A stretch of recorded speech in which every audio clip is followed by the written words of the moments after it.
Y'all, I am so sorry. I start I thought I started this live stream 20 minutes ago. I forgot to click the button. Someone literally commented, "Where are you?" I'm like, that's just a strange thing to say. And then I realized 20 minutes into the stream, I'm like, hey, how come I can't see my viewer account? How come no one's like, this is just so weird. You guys, y'all forgive me. My mind is not with me. I'm doing two things at once. I'll start this over again. Let me start this over again. Okay, so on the docket,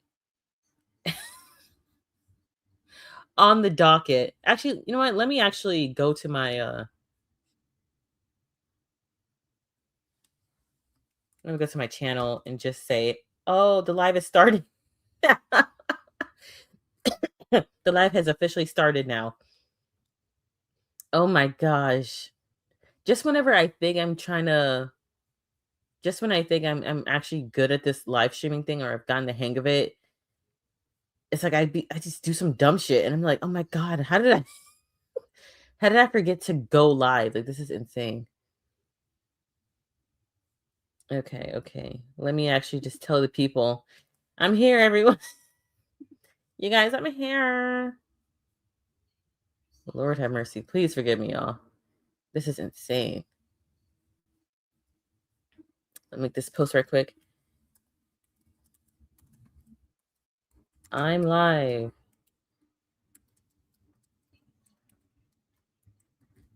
I forgot to push the live button. So that's why I'm late. Tell a friend to tell a friend, you guys. I'm live right now. Okay, so on the docket, we're going to be talking about Tyla and Ayra Starr. And then we're going to be talking about Katseye. We're going to react to that Ashley Norton video on Katseye. And then we're going to be reacting to performances and recent releases from the girl groups. Okay. So oh my gosh, forgive me, you guys. Lord have mercy. What the hell? I should have known right from that comment. I should have known. I'm like, that's such a why would they say, where am I? I'm right here, Doug. Can't you hear me? No.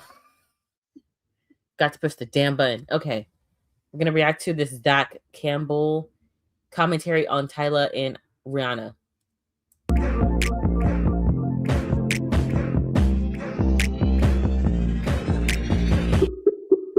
Woo child on the couch.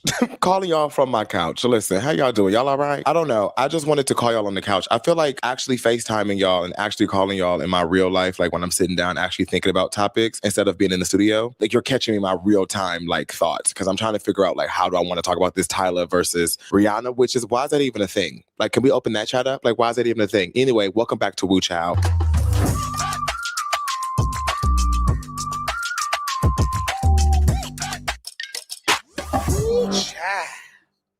Let me know if y'all like on the couch or should I like keep it in the studio with the green screen and the major production and well, not major production, but more. I just feel like this feels more realistic. My girls, I tried to wear like a tropical, right? The Met Gala was this past week as well. If you have not watched my review and my reaction to the Met Gala, go ahead and check that out. It's an hour long, but it's also almost 3 hours long on Patreon. If you want to see that completely raw and uncut, please go ahead, pay through Patreon, through Apple or like more than normal price. It's whatever the price I put it at.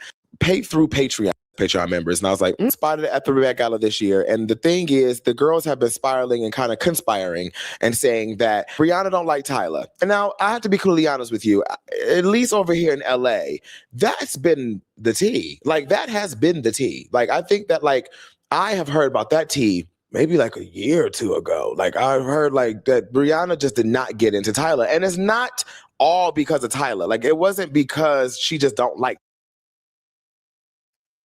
Have y'all heard those rumors that Rhianna did not like Tyla? Because I've heard a lot of Twitter discourse on Rhianna not liking Tyla because people picked up on the fact that despite Tyla always shouting at Rhianna, Rhianna has never shouted out Tyla, never acknowledged her at all. And I remember when Ayra first publicly met up with Rhianna, the fandoms really picked up on it. They were like, wait, Tyla is having a huge moment with water, this, that, the third. Ayra's great, but it's like,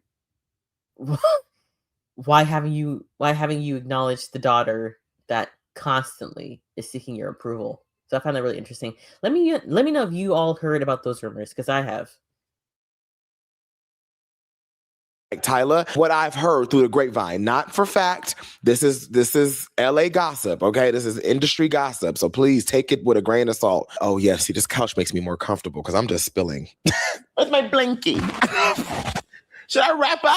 Bitch, let's really get comfortable. What I used to hear on the streets was Rhianna did not like Tyla for the fact that she used to feel like, she as in Rhianna used to feel like Tyla's company, like label and everything, used to try to use or like copy Rihanna's whole method of being who she is today and kind of stealing the swag of Rhianna, which, let's just be honest here, like, let's really open.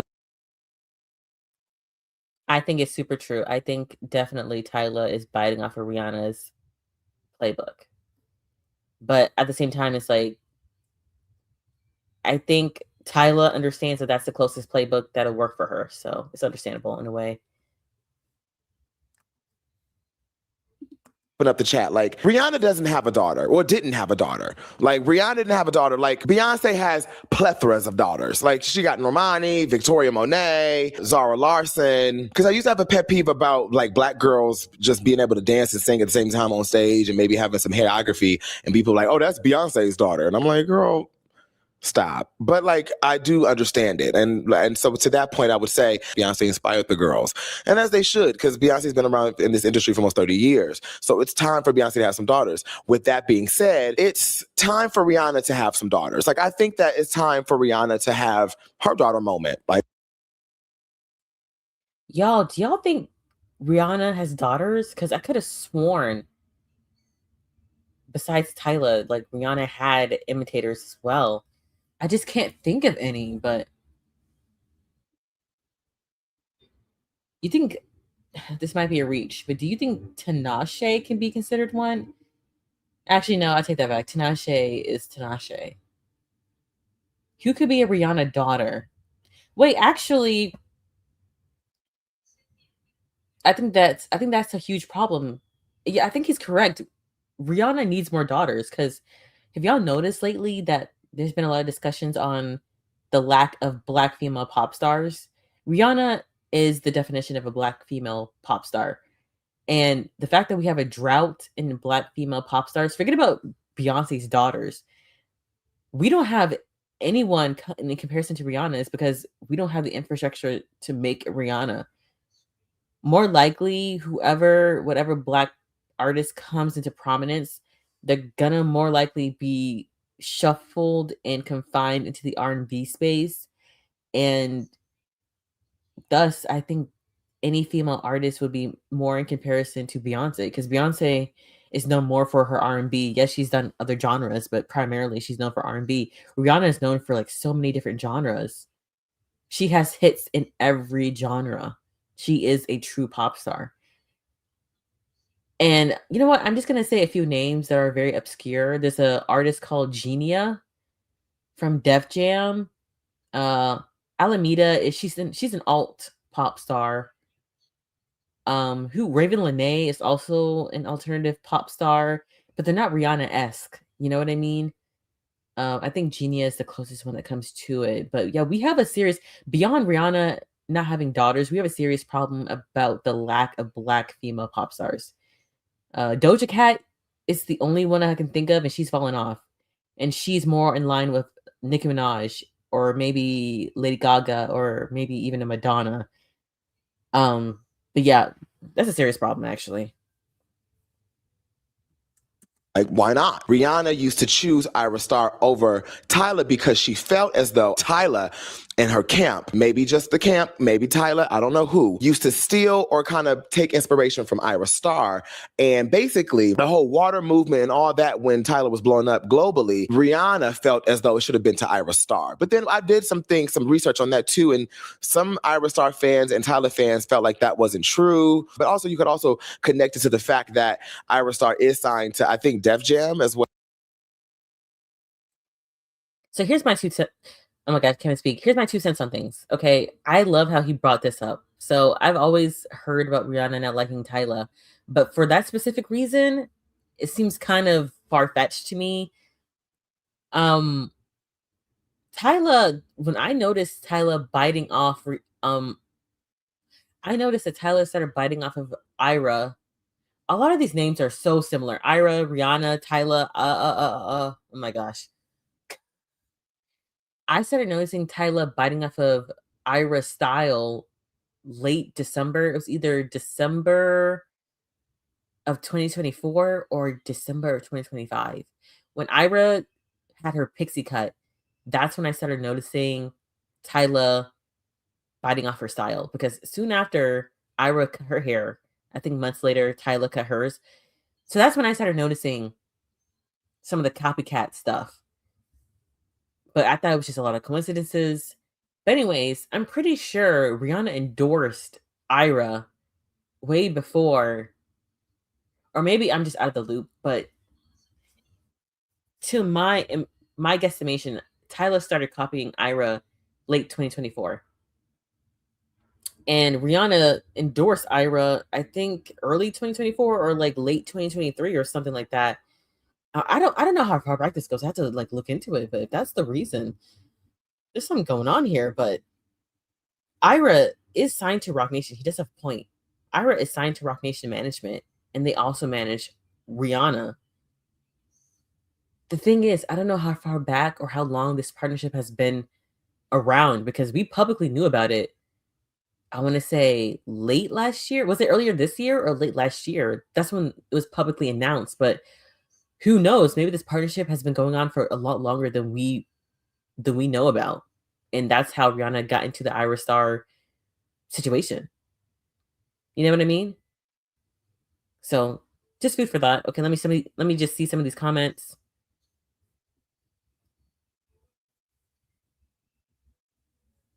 Oh, we got a hater in here? I am too unknown to get some haters. Okay, makes sense. The Rock Nation part. Yeah, that makes a lot of sense, especially if it's been going on way before we realized. But I also genuinely think that Rhianna likes Ayra in a professional manner. I don't think they're besties or anything like that, but I do think Rhianna likes her. I think they're friendly. I think I think with Rihanna's support and promoting her music, Ayra can go places. She can go far. And I see, you know what this whole thing reminds me of? It reminds me how Rihanna endorsed Glorilla. You know when she posted that TikTok or that Instagram reel? I'm not sure what it was, but it went viral. Remember she posted that thing and she's like, it's dun dun dun. She was with ASAP. Remember that whole video where she's like, it's 95 degrees and dun dun dun. That song just went. It became like so popular. That's what this Ayra and Rihanna's this partnership reminds me of what Rihanna was doing with Glorilla. And if Rihanna could help Ayra get on the map, I think that'd be really, really good for her. The irony is that Tyla has been begging for a Rihanna cosign to get that momentum. Oh my gosh, I can't speak to get that momentum, and she inadvertently shot herself in the foot. So I just find that so hilarious. Like she's been Tyla has been hanging herself with her own rope. It's insane how many mishaps she's had in her career. Remember when she insulted the Britney fans? Wait, let me pull this up. Crap. Remember that whole drama with Britney Spears? Tyla, Britney Spears. And she had them dragging her. And I'm like, so you don't want these legacy fan bases dragging you. This is insane. Don't you know where you are? Okay, let's just watch this for like 2 seconds.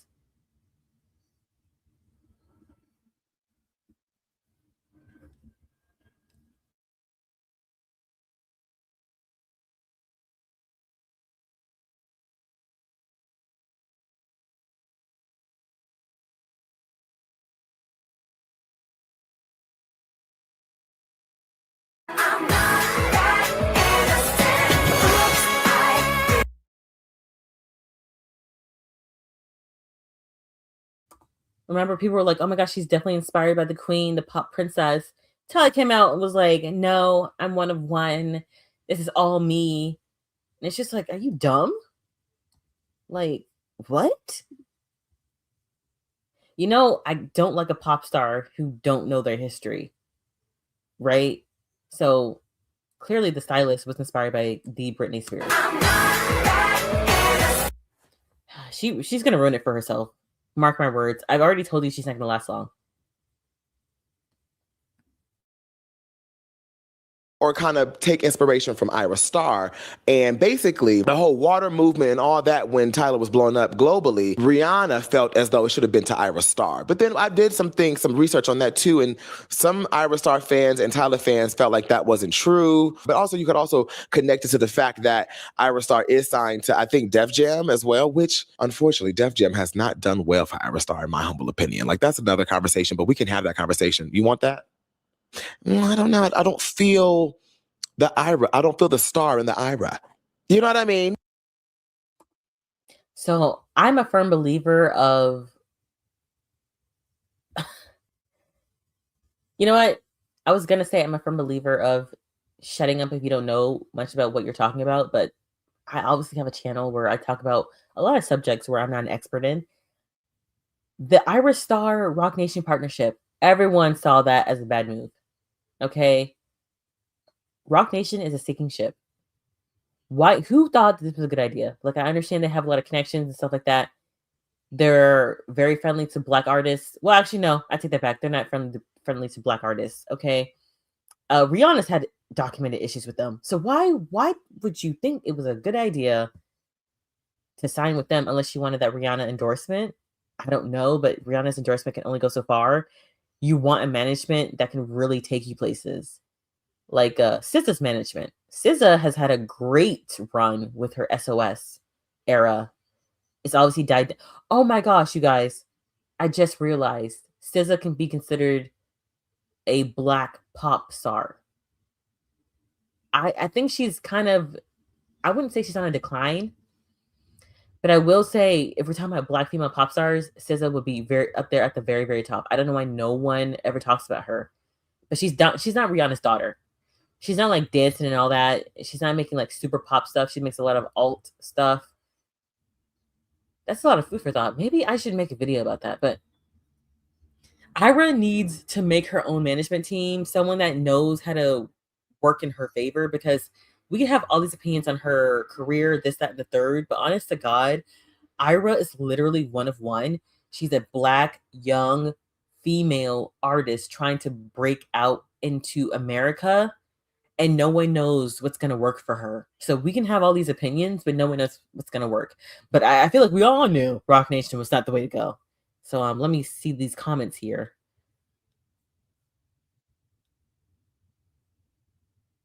Not wrong. I just saw that connection right now. You talking about the Glorilla, the Rihanna thing? Yeah. Yeah. So hopefully she'll have another moment like Glorilla. Well, not another. Hopefully she'll have a moment like Glorilla. I feel like Rihanna, Lord have mercy, these names. I feel like Ayra is in the Kia Asylum. I think when people talk about the Kia Asylum, you know, artists who have dedicated bases but haven't really broken out to the mainstream, or they're kind of obscure, but not too obscure, like you know the name, or enough people know the name, but they're not household names. You know what I mean? She's in that weird gray area. So she's in the Kia Asylum. I think what's gonna break her out, I don't know what's gonna break her out. She's released some of the best music she's had since her first album, in my opinion. And I don't know what it's gonna take. The music is good. The music is really good. I just don't know. You know what would help? Because I don't know. I don't have all the answers, but you know what would help? She needs. I really wish she would have dropped the album and do a festival run, a stateside festival run to promote the album, get some performances out there. Because performances, they do play a good role, right? An important role. So if she had dropped the album, like really drum up that momentum, drop the album, amidst a festival run, or maybe like pair up every single with a festival appearance, or even get booked on an award show. Like I really wish she got booked at a BET award or something, or like something. She's a performance artist. Like, this girl can sing. Like, that's her main attraction, is her voice. So why haven't we been seeing a lot of performances? This is really infuriating. Because I truly still feel like, look, look what the hot body can do. Like, hot body should have been a water moment last summer. It could be this summer. Maybe I'm wrong. And hot body was supposed to be that moment for her. But here we are, talking about Tyla and Rhianna still. Now, what got things really going, though, is when Tyla posted a video, I think after the Met Gala, basically kind of addressing that she tried to meet Rhianna, but one time she tried to meet Rhianna, and Rhianna was like, oh, girl, it's nice to meet you, but girl, I got to meet my baby daddy. Gotta go. Basically paying her dust. I look crazy right now, but I just woke up. My voice is raspy. Nose are lovely. Oh my gosh. And she was cool. You know, I met her, but I think she was occupied because she was like, I went up to her, I was like, oh, hey. She was like, hey, my baby dad is calling me. And then she left. And I was like, oh.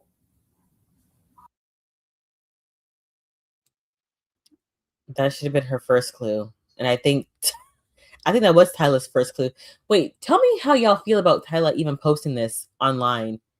Because I can see how people could think that she was reaching for attention, wanting to milk a moment, or like maybe subtly digging at Rhianna, wanting to shame her or expose her, quote unquote, expose her for not being a benevolent veteran pop star or whatever. And then there are people who are just like, she's probably just shooting the shit online and just wanted to tell her fans what happened at that viral moment where people were looking at Tyla and Rhianna in that awkward corner. But I don't know, what do y'all think? Because I'm on the fence on this because, you know, I don't really like this girl. So I'm more inclined to believe that she maybe wanted some sympathy from the whole Rhianna situation. I'm not sure.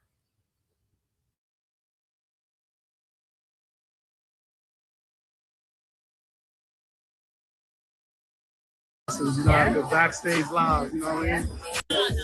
My God, I'm sorry, you cannot sit up here and try to paint it another way. Maybe Rhianna was tired. Maybe Rhianna was ready to go. Her man was over there talking and yapping his mouth. You know, we love ASAP in this household, but he was over there, you know, being ASAP Rocky. And it looked like Rhianna was like ready to get out of there. Like, Rihanna's ready to go. I'm ready to go home, girl. And this man up here asking me questions. Hey, he's like, you had a good time? Did you have a good time? I already don't really live for this little girl over here, but I'm ready to go on top of that. And it's so funny seeing Tyla like in this very couture, extravagant outfit shrink herself around Rhianna. No shade. Peep it. That's how I know it wasn't a good interaction. Like, she was literally swallowed up by the wall. Like, she was like the shoulders hunched up, like crawling into herself.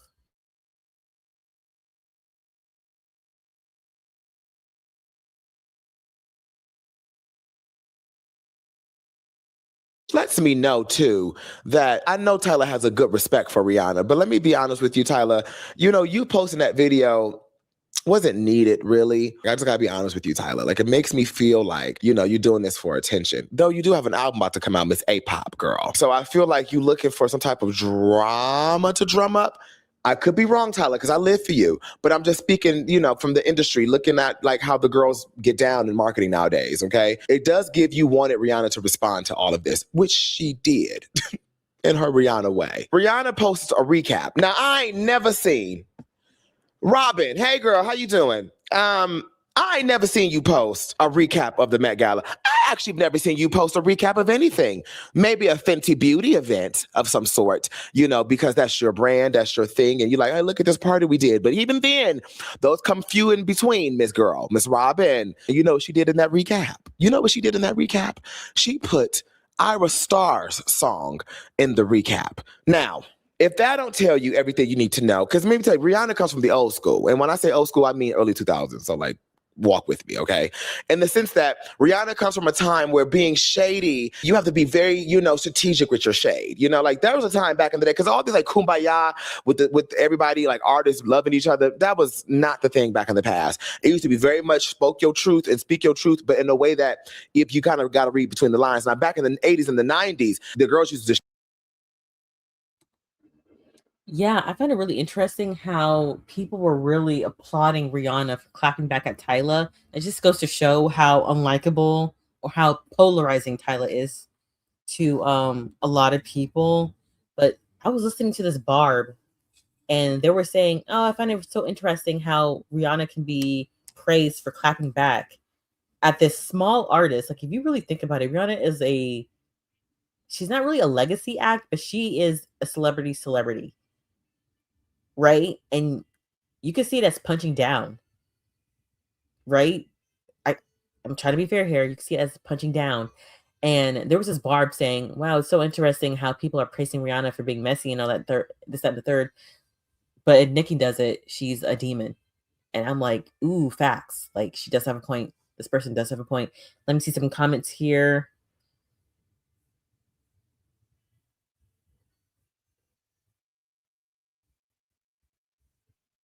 She's sensitive about it. I guess that's where is that the reason why you think Tyler posted that video?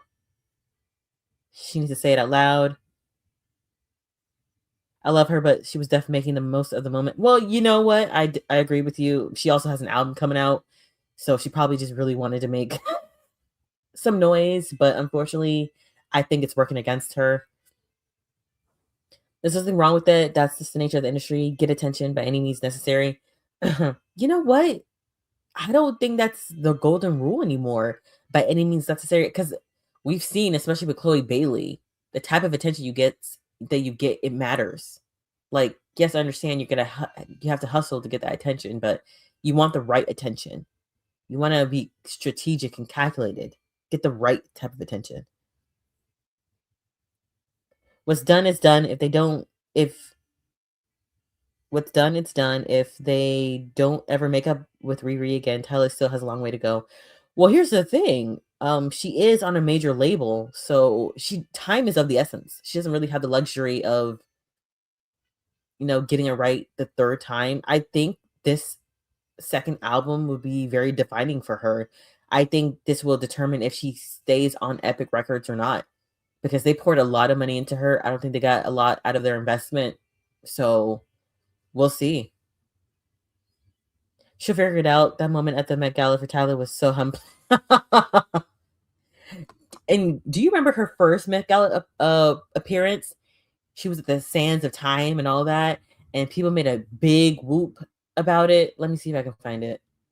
Remember that? And she was literally carried out. And so it's like seeing her now, it's just so, like, this is not her best year. Like, do you know what I mean? Just look at those 2 years. You could tell. Like,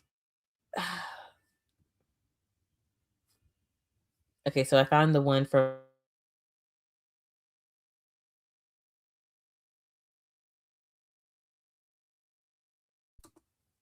look at this. I want to see the video where she's literally carried out, but she was the darling, the it girl. And now it's like, let me see her at this Met.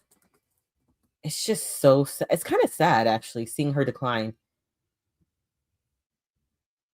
Okay. Hey, there you go. Look up, look up, look up. Hey, there you go. Yep, literally just one of the other girls, nothing special. I don't even know what she was trying to be. Like,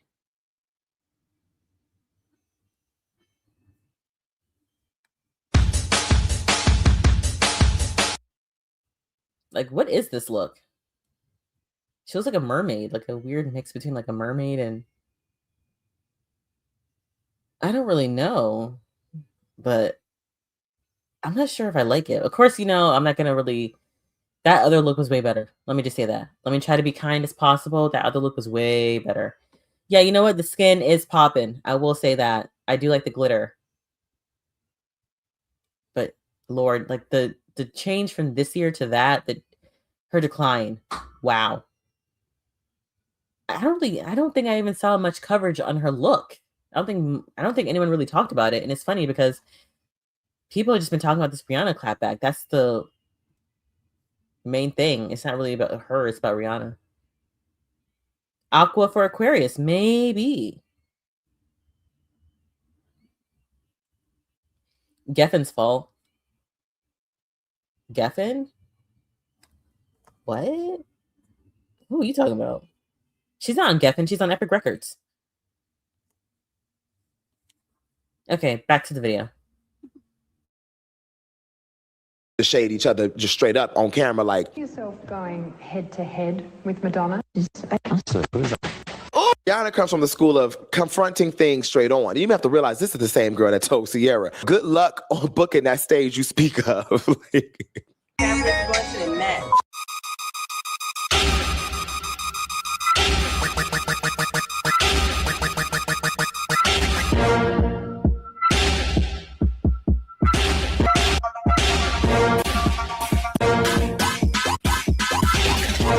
In her recap that we never really see her do in the first place, oh, it was very intentional. Oh, baby, I don't want to hear nothing from the Navy talk about some, oh my God, no, she didn't. Yes, she did. Yes, she did, baby. And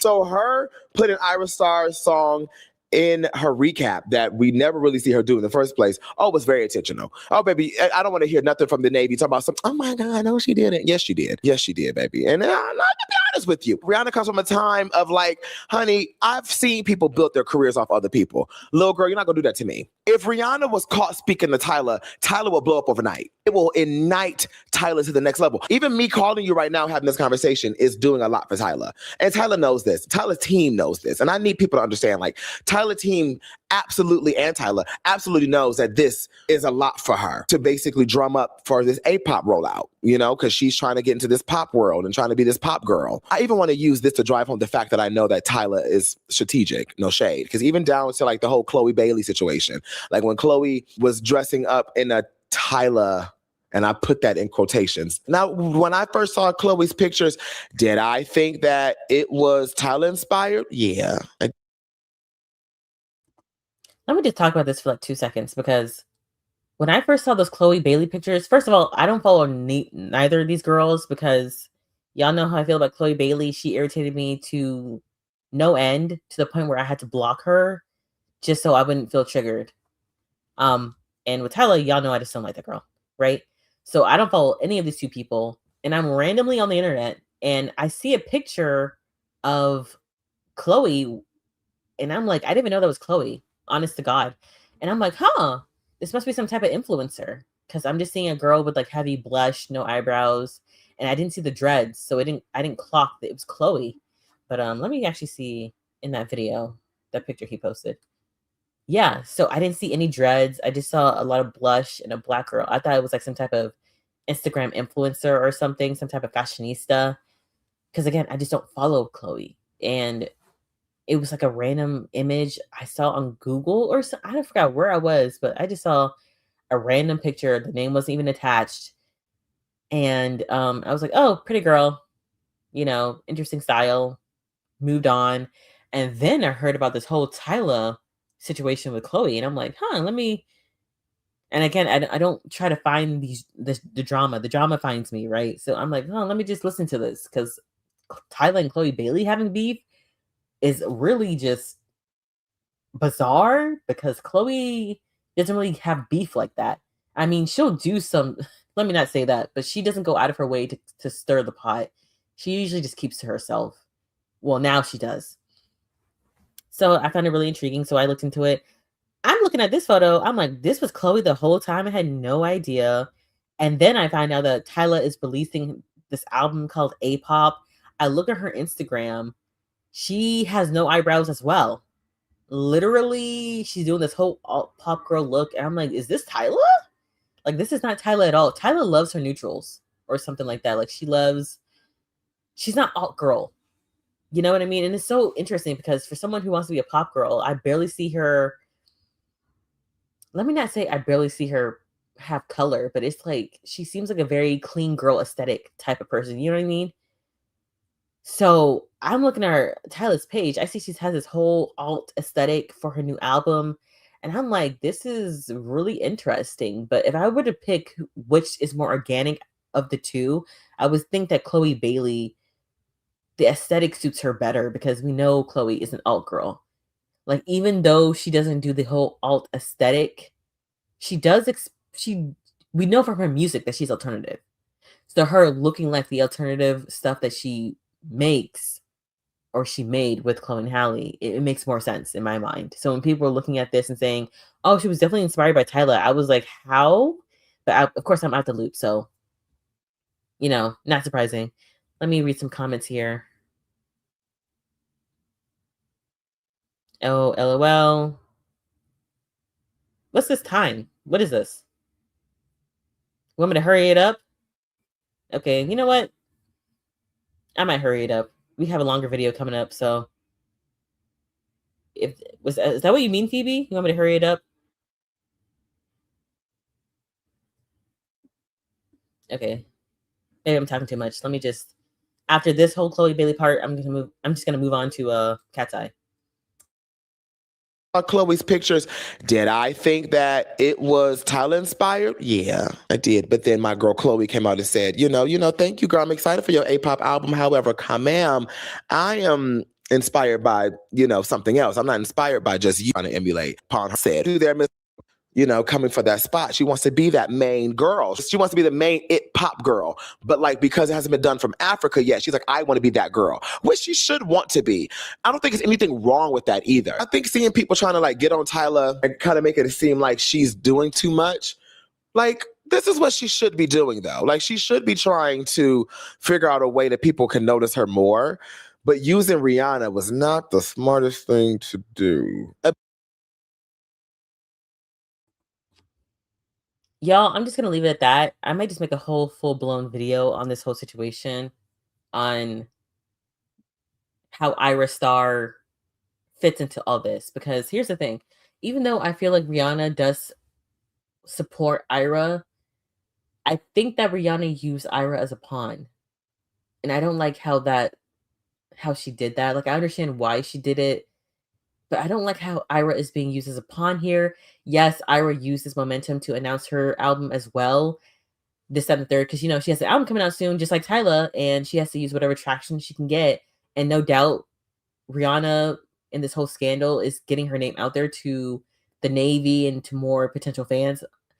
It's just, I hate how people will know Ayra more so from the drama than her talent in relation to Tyla, and I hate that. I really want Ayra to have her time in the sun, just her alone, and be solidified by her talent. That's it. So it's kind of like a double-edged sword. Actually, let me just be messy for like give me like 5 more minutes because I wanted to say something. So I don't know if y'all remember. But Ayra was on the Jennifer Hudson show.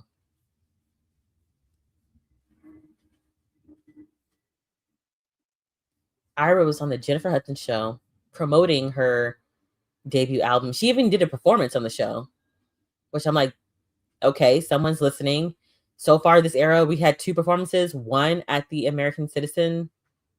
Citizen Global Thing Festival, and we had one at the Jennifer Hudson show. I'm like, 2 performances in an era. That's really bad, but at least she's performing. So let's hear. Where do we go? After it dries, after we say goodbye, you never make me clear. I don't wanna know. Where do we go? I love that song, by the way. I don't know what people were talking about. They were like, why is she screaming at us? I'm like, let this girl emote. Everyone's just trying to be vibey like Aaliyah. Let this girl emote. Y'all don't like singing anymore. But anyways, let's watch this clip. And I think this is when she announces that her album is coming out in July, right? And this was This was, I think, last month. Okay. Rhianna is like my number one like inspiration. You know, she coming from where she comes from and making it like being a global superstar, one of the greatest superstars of our generation. You know, yes, she is. It really inspired me and it made me know like, okay, I can do this too. So for the fact that she knew who I was and loved my music, I was like, I'm doing something right. Yes. Rhianna is like my number one like inspiration. Do y'all peep Ayra's makeup? I've noticed that she's been going, she also has this alt look going on. Let me not, y'all know where I'm going with this. Okay, Tyla is definitely keeping track of Ayra and what she does. That's all I'm going to say.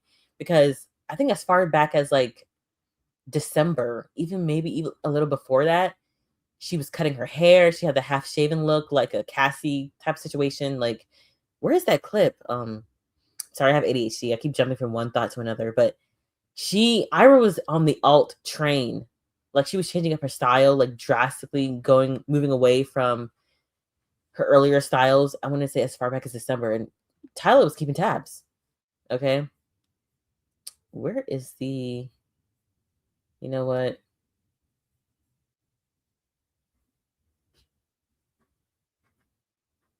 Sorry, y'all. It's bugging me. Like I have to show you this clip because I just brought it up.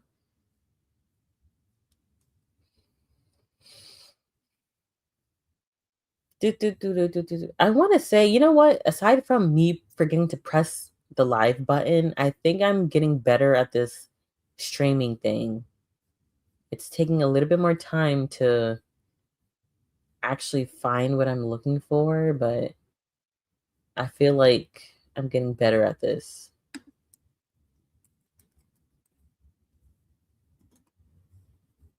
Okay, I found it.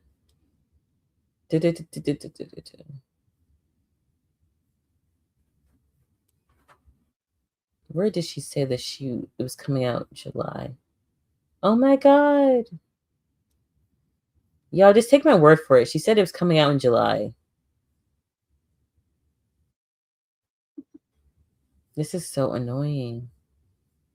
Why is it I can't ever find the clips that I really want? Oh, this is so annoying.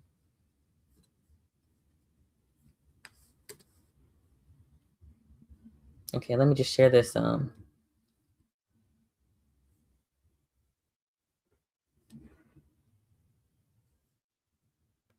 gonna find that clip. Okay, and then after I play that clip, we're gonna move on to Katseye.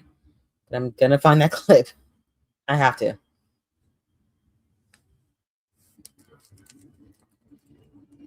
Comprehensive album.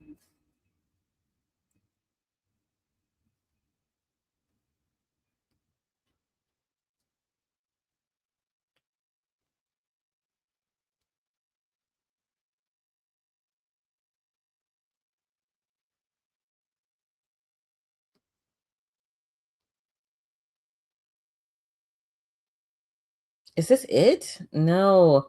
Maybe they removed it because it was kind of awkward because 3 weeks back. Okay, right here.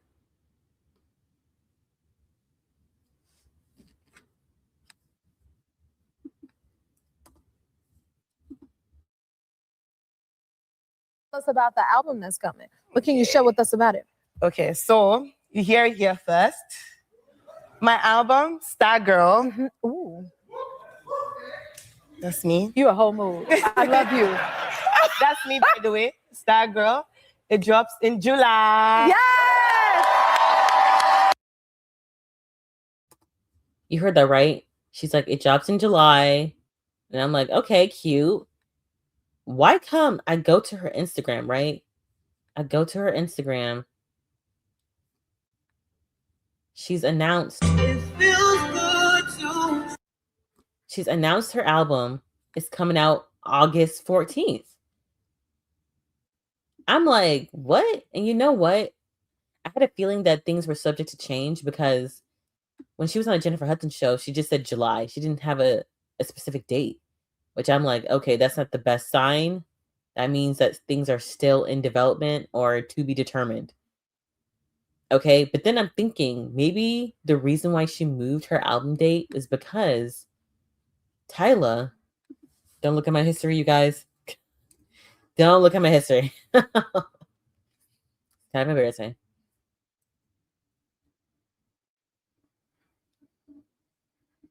Oh, and also, have y'all noticed that Tyla is doing this whole well, let me not say that. Let me not say that. But notice the stars on here. Okay. Notice the star. Okay, it's just okay. So Ayra Starr was on the Jennifer Hudson show April 16th, right? From the Instagram reel we saw. She was on that show April 16th saying that her album was coming out in July. Oh girl, Tyla comes out April 22nd, like a little over a week later. My album coming out July 24th. So I'm thinking that Ayra, Tyla, Rhianna, oh my God. I'm thinking that Ayra was like, you know what? I'd have a better chance if my album comes out in August. Maybe she wanted to bypass this whole rivalry thing too as well. And she was like, you know what? I'm not doing this. She already was speaking to someone else about a certain artist stealing her style and her concepts. So she's probably just like, I don't want the competition. I'm too tired. So she probably just pushed it back to like August or something. Because no doubt if Iris' album was to come out in July as well, and if I'm not mistaken, I swear it was July 24th too. I could be mistaken, but I saw that date floating around. It would have been like really bad for Ayra, okay? Because like it or not, Tyla does have the bigger name. She has the bigger push. She's on the Epic Records label. She's gonna have more pull. So I think she moved it because of that. Let me see some comments. Oh, it means clock. Okay, I'm sorry, Phoebe. I got kind of paranoid. I'm like, oh my God, should I be rushing or something? Okay, I appreciate you. But we're moving on to Katseye. It's slang. Oh, I know clock it. I know. Yeah, so they were both dropping in July 24th.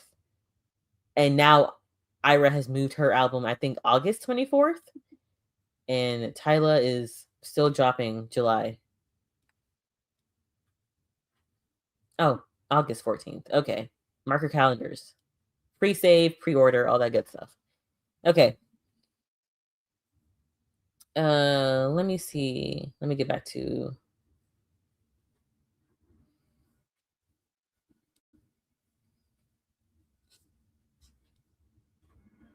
let's move on to Katseye. Okay, so Ashley Norton.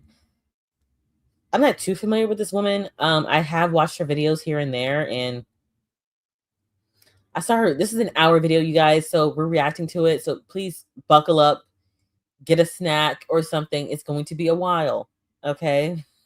I haven't watched this, but I have watched her previous Katseye video, and I actually liked it. So I'm like, maybe I should react to this one. I haven't seen it at all, so it'd be like an honest reaction for the both of us, okay? Well, let me know if you've seen this. Comment down below. Okay. I have a gut feeling that I'm going to be in the group, and I think I would be a good fit for the group, and I know I would do good if I would get into the group. So yeah. We also want to say like she's our sister forever. Oh, You know yeah. what I mean? Like we love her so much, and like we built this together. I'm gonna be honest, I haven't even eaten a single zucchini in weeks. It's been bad. If you don't know, I talked about Katseye last year, which feels like eons ago somehow. And it was just before they released their most popular song to date, Gabriella. I've been following Katseye since they debuted in 2024. Okay, so I just have to talk about this. I don't know what happened post-editing, but that blur screen is doing its own thing. Oh, Ariana's dropping? Oh yeah, everyone's dropping in July. It's crazy. Infinity Song is dropping. Who else? Flo is dropping in July as well. Oh my God. I'm gonna have to actually buy their albums too. This is a lot.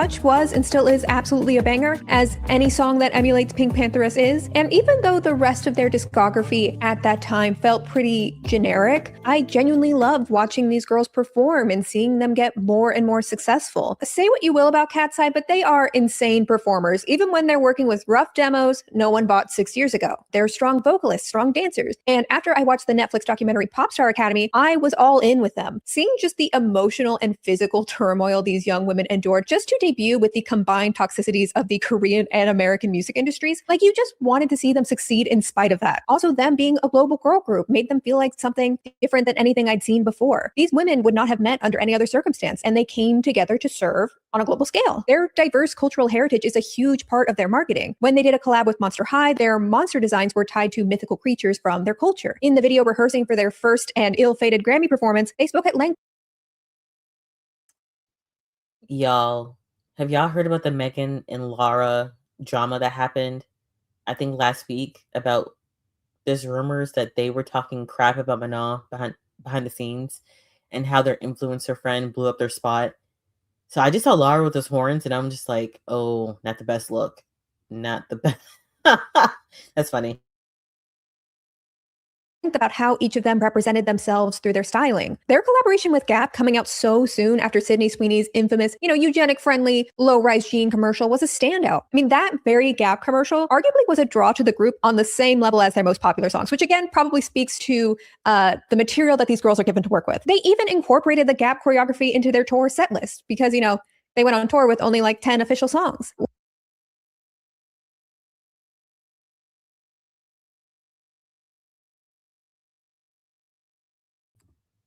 I remember when their Gap campaign came out, their team, you could tell that their team thought that they were mainstream, that they had hit the mainstream, not realizing that it was just a viral moment specific to that Gap commercial because of everything that happened with Sydney Sweeney.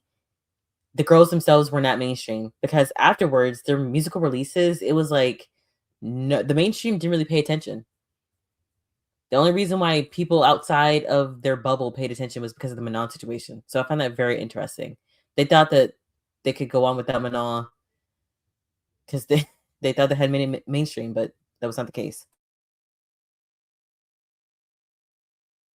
Last sense of normalcy I'd get from this group. And I didn't even go to the dang tour. Beautiful Chaos, as I have back here, as well as all of their photo cards, if you can barely see. Beautiful Chaos, the EP, really was true to its name because even though the songs all sounded like they came from completely different artists, the girls still managed to sell this as if this was some unified, consistent brand. And it did so well. It got into the top 10 Billboard 200. They broke the record for the largest crowd for an early set at Lollapalooza. These girls were finally getting the recognition they deserve. And I was so hopeful that the success of this EP would mean a clearer artistic visions, better songs custom to their vocal and visual styles, a full album perhaps? That EP was a hot mess. And honestly, spiritually speaking, I think they manifested this chaos that we're experiencing now. The car crash and everything, they were conjuring up their demise.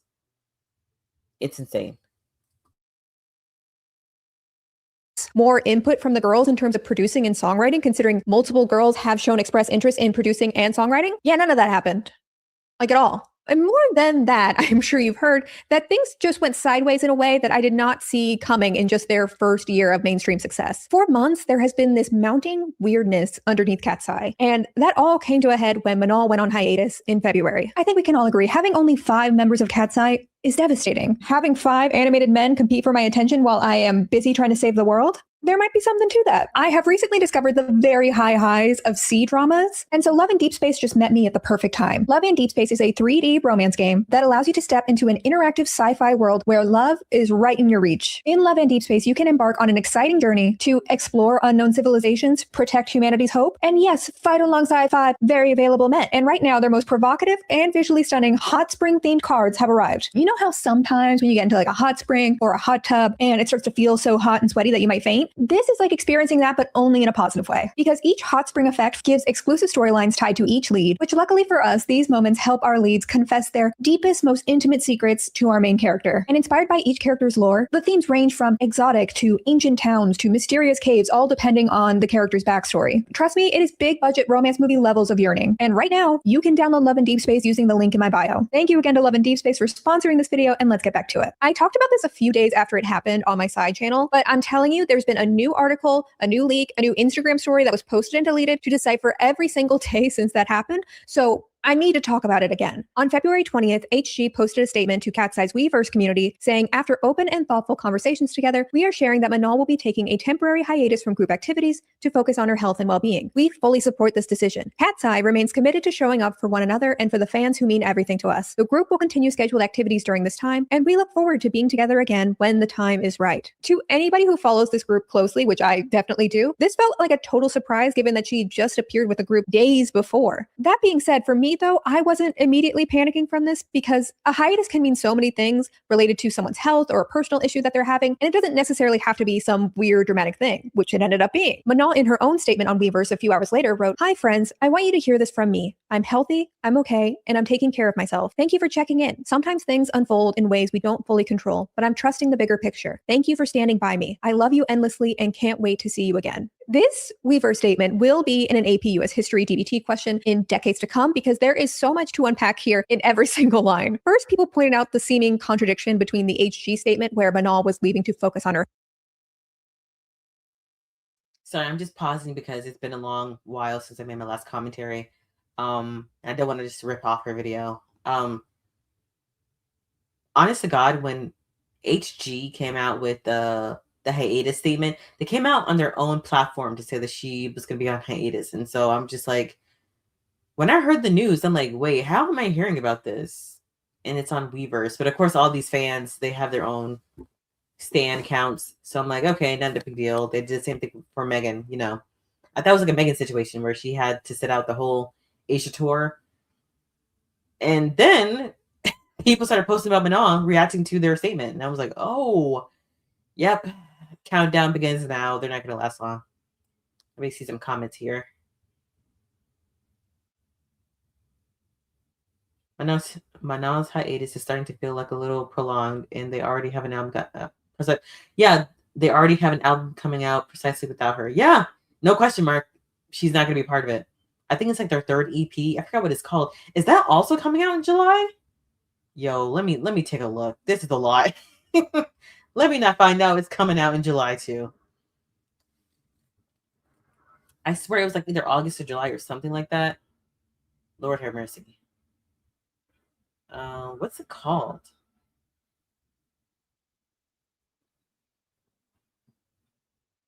Yo, am I tripping or did not just announce their album? Bro, why can't I see their post? Bro. Wait, let me find it because now it's in my head and now I have to find it. Katseye. I'm on their Instagram right now. I think they've buried the post. This is so weird. I don't think we even have an official album art. I think they just announced it. Okay, Katseye. Okay, so Billboard posted it. I don't know if that's like a bad thing or a good thing.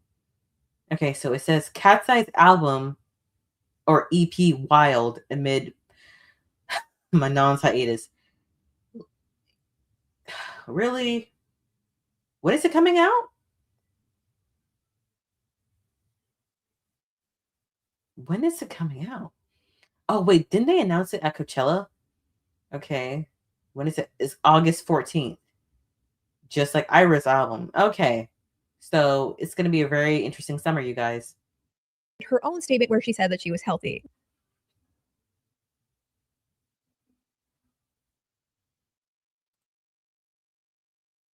There are other ways to interpret that. Maybe this wasn't her intentionally contradicting HG to signal the hiatus wasn't voluntary in some way. It could have meant that her health condition just wasn't critical. Maybe the hiatus was due to Yeah, I'm so sorry. Would you mind if I just skip past the Manal hiatus part? Because I feel like we've been talking about this hiatus I can't even speak, ad nauseum. I feel like we've been always talking about this hiatus thing. I think we've talked it to death. So I'm skipping the section. I'm making the executive decision. I'm skipping it because I can't stand it. We've already said what we could. And protected Manal, so the fans feel obligated to do that on her behalf. I talked at length in my original video about Manal's depiction in the documentary. Manal's storyline on the show was that she was not committed enough because she missed practices, and this caused discontent with the other girls in the survival show. It was never said in the documentary these words, but this led to the lazy label that has followed Manal to this day, 4 years after that documentary footage was originally filmed. More importantly, this is in spite of that same documentary showing that Manal missed rehearsals when she was sick with COVID, and later not only squashed the issues with the girls, but was fully present at each mission in the show. She delivered more than what was expected of her and did incredibly well. In one sense, the other survival show contestants had a right to be frustrated. Blocking dance sequences can be difficult if someone isn't present. But in the bigger picture, these girls were told from the beginning that whoever worked the hardest and showed up for the most extra rehearsals, came in early, stayed late, those were the people who would be recognized and who would make it into this group. Not which we all know was bullshit. Which we all know was fucking lies. That's the irony. They were drilling these girls with all this propaganda. Oh my gosh, yes. Work out all these hard hours, break your bones. Pop stardom requires you guys to be A-level athletes. No, it does not. I mean, yes, you're supposed to work hard, but working this hard to sing Eat Zucchini is crazy, you know? Not only was Manal scouted, but she was the kind of person who could ace a test without studying, and she didn't break herself to the point of permanent injury to get where she needed to be. Of course, when you see something like that, you're going to have a reaction to it, even if that's not Manal's fault. The larger issue was never her, but the company that openly treated the girls differently and actively lied about how they would make the group. This show was also, of course, edited for drama, and all of the girls have since said that the resentment between them was a much bigger deal on screen than in real life. They were young people in a high-stress environment who didn't say or do the right thing all the time, but that was then. And it's very evident watching Manal's recent performances versus her on the survival show just how much she has improved and how much she does belong in the group. And she was already good to begin with. The idea of anyone being lazy and being a member of Katseye is just such an oxymoron, because you simply cannot be lazy when you're nonstop rehearsing, promoting, and touring. Like, that's just not what that word means. And missing a few performances, that's also not what that word means. It depicted her as someone who didn't try as hard in a world where people don't take the time for nuance, which then created this lazy label. And that label also played into racial stereotypes about the Black member of a girl group only being there for the sake of diversity and not on her own merit, when relative to her time in formal training, she clearly had so much talent to work with. I will say it's not a stereotype that the token Black girl in pop groups are there for diversity quotas. It's tiring, it's exhausting, but whenever I see a Black girl in a pop group, or maybe it's just my prejudice, but I know from off the bat, they're bringing in this Black girl not because they really care about her or her talent. They just need to meet a quota. They need to pander to the Black community. They need, that sauce, that type of urban whatever. I mean, I hate it, but it's more often than not the reason why that Black person is in that pop group, right? So, and that's not even thinking about the immense talent that this Black person has, but that's just how these people think, making these pop groups. They don't really care about the Black girls or the Black boys. They just see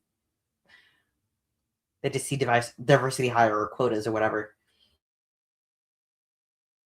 Not only that, but showing other future members like Lara and Sophia being frustrated with Manal painted this picture that these girls didn't get along in the present, despite them all coming to a resolution in the documentary. Once again, the documentary aired 2 full years after that footage. People could not comprehend that their dynamic had changed, that they had spent 2 more years training with just the 6 of them, and obviously were not the same 6 people that they were in a very stressful competition. So how do you feel when parts of the show are brought back up into current day discourse? Cheers. I think that cheers to that. Cheers to that, guys. And also, we've really grown a lot from that. Yeah, we truly have grown a lot, and a lot has happened ever since the documentary came out and a competition happened. Just like what we were saying the moment it came out, that the documentary truly is a glimpse of all the months and the years that we've spent in this project. And so the fans are only given so much. From the beginning. Whose fault is that, though? Who made the choice to overly expose us with the drama and with the chaos? and not show enough of the peace and the solidarity and the sisterhood. Right? I'm gonna leave it at that. Beginning, people got the impression that Manal was in some way at odds with the rest of the girls. Things that might seem small in a vortex or without the context of this fan space seem much bigger when you see it accumulating over the years. When Manal is absent from performances, the reaction to that is so visceral in a way that it simply is not when other members are absent, even if it is explicitly due to illness or injury, which of course would be beyond Manal's control. I'm sick. I woke up this morning and I felt like I was run over by a train. Everything hurts. And I'm just gonna hope that by tomorrow morning I feel a lot better because we have a show tomorrow. And then we're flying back to LA tomorrow night.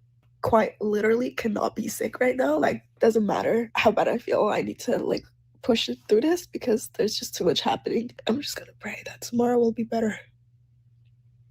And that this is just a little one day cold that will go away. Like, for example, when Manal had COVID and fainted in the airport. So she missed one performance and then came back the next day. There just isn't that same outrage when Megan is absent from a photo shoot or Daniela is absent from a performance video. Her absence from promotional materials is a whole other thing in itself. This has been a thing I've noticed with like their TikTok for a while, and a lot of other people have too, that Manal is not featured nearly as often as the other women in things like dance covers or collaborations with other K-pop groups. And to an extent that makes sense because she is not the main or lead dancer like Danny or Megan. But I do remember there being a lot of discourse about this one day where they collabed with Cordis, which is another Hive group. And there's this one vlog you can see on Cordis's channel where Manal is literally in the corner dancing in the background and she just wasn't asked to be in the video. Like, she wants to participate, but consistently she is the one absent from. Did y'all see that? Did y'all know that? That is insane. Wait a minute. Let me see some comments. I did not know that girl was in the corner dancing. Who filmed her in the corner and didn't include her in the official TikTok? Oh, hey. How do you pronounce that name? Gaza? Gaz, is that? It's a very interesting name there. If she ends up going solo, I wouldn't be surprised. It might be too soon, but at least it's less thingy. Yeah, you know what? She's already doing solo activities, and I find it really interesting because Manal just released, or not just released, but Tommy Hilfiger just released their video with Manal at the Grand Prix, and it was only like 100,000 views. And I'm like, wow, with all this outrage about Manal, her going solo, this, that, and the third, you would think it would have more views and more support and more buzz. But I mean, I just find it really interesting. Who knows, right? These dance collaborations. When they did a brand deal with Glossier, the group posed underneath their billboard. Manal was not there for that photo to be taken, and in true Mike Wazowski form, Manal's head on the billboard was the only one cut off by the angle of the photo. When the girls did their Monster High collab, they each had individual pictures taken that were posted online, but initially only 5 were published before they eventually also published Manal's. When they were each given custom Monster High dolls, Manal can be seen in the wide shot reacting to it, but she is noticeably absent from the rest of the video, which includes all of the other 5 members talking about their own dolls. And when I'm listing these examples, I don't necessarily think that the executives at Hive and Geffen were like, we're gonna not attach Manal's photo on this email. That'll show her, right? Like, I don't think these things have to be conscious, and I think a lot of them are accidents. I don't think that they maniacally plan. These are not accidents. These K-pop companies know exactly what they're doing. Everything, with all of the training that they do, they teach these girls, oh, attention to detail, this, that, and the third. You bet your bottom dollar that these companies, they know exactly what they're doing. They know exactly what they're doing. How do you miss out on one whole member? I mean, if it was just like one instance, okay, I can chalk it up to like an accident. But no, like, even when I'm looking at a picture of them, I count first. And if I don't count 6, I immediately, I'm just like, wait, who's missing? Who's missing? Who's missing? Then I'm like, oh, it's probably Megan or this, that, and the third. You know what I mean? Like, how do you mess up that bad? I never bought into these companies exactly. I'm like, these are a lot of accidents, and I don't believe it. No, these people know exactly what they're doing.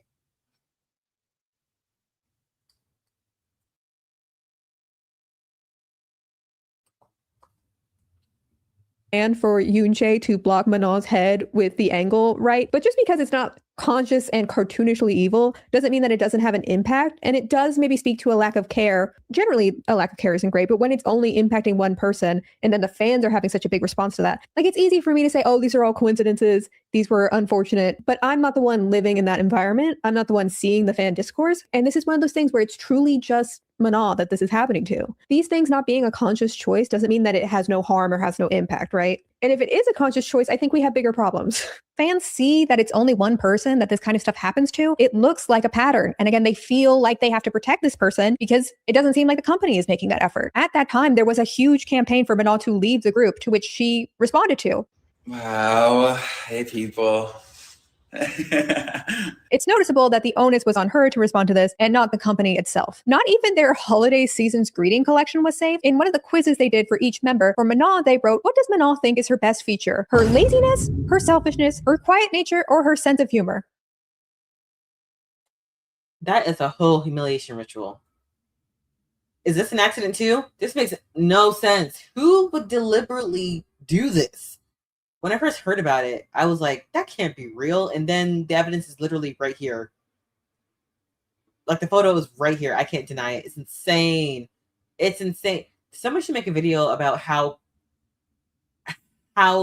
belligerent and how Hyde and Geffen had the audacity to play in these people's faces like this. I've never seen anything like it before in my life. I wonder. Microaggressions through a limited edition Christmas quiz is just like another level, no? So of course, when people saw this hiatus and saw Manon's likes on Instagram, there was a natural assumption that this hiatus was an extension of othering Manon, which people had been seeing for months. But even without Manon, Katseye's relentless schedule must go on. They performed at all of the South American Lollapaloozas, and Sophia actually did shout out Manon in that first performance, which is one of only 2 times the girls themselves have referenced her since the hiatus. Buenos Aires! Thank you so much for having us. And let's give it up for Manon! The choreography and line distribution was also reworked to accommodate only 5 members, which was done in a very short time frame. I'm sure that wasn't easy for the other 5 girls to adjust to either. Like I said, Katseye did their Lollapalooza sets shortly after they just got done with their own tour and then going on to do Coachella right afterwards. And they just now released a behind the scenes look at what the girls were going through. Mind you, this was uploaded by Katseye, right? So it's going to be filtered to look as beneficial to the group as possible. But even through that lens, you just see these young women, Yoonjae's 18, the others are in their early 20s, exhausted, injured, traveling constantly. I feel like I'm about to, like even on stage, I have no energy, like the entire show. Can I just say that Latin American tour that they did was really beneficial for Daniela. She really got to shine, and with all of the hate that she's been given, understandably so. But I don't advocate for hate to that degree on anyone. But with everything with her dad and stuff like that, I think performing in her country. Isn't she part Venezuelan? I think it was really, really good for her. I feel like she really needed to see people support her because it was looking really bad. So I'm so tired. I got to sleep 2 hours total, but it's okay. I was like fatigued. I thought I was gonna throw up when they pulled me up. You know what I was thinking? Who here is reminded of what the Lauren Jareggi said during Fifth Harmony's horrible demise? Do y'all remember what she said? Let me show you the clip.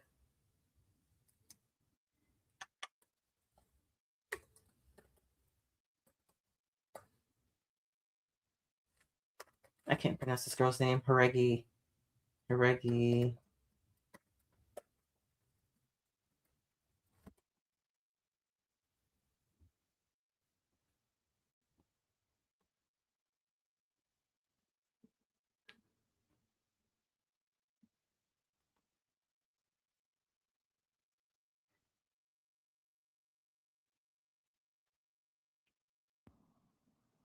Decisions on a regular basis to fuck us over, to make us literal slaves, like literally slaves. Ali, we're doing fucking labor every day and we see nothing.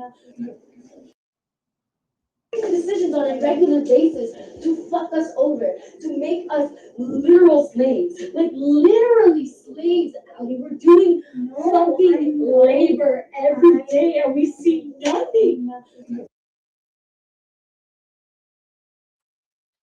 hearing the pain in Lauren's voice when she is pleading with Allie. They work us like slaves and we do all this labor and we see nothing. Ooh, that gave me chills. I'm like, Lord have mercy.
Oh shit, did she drop shade?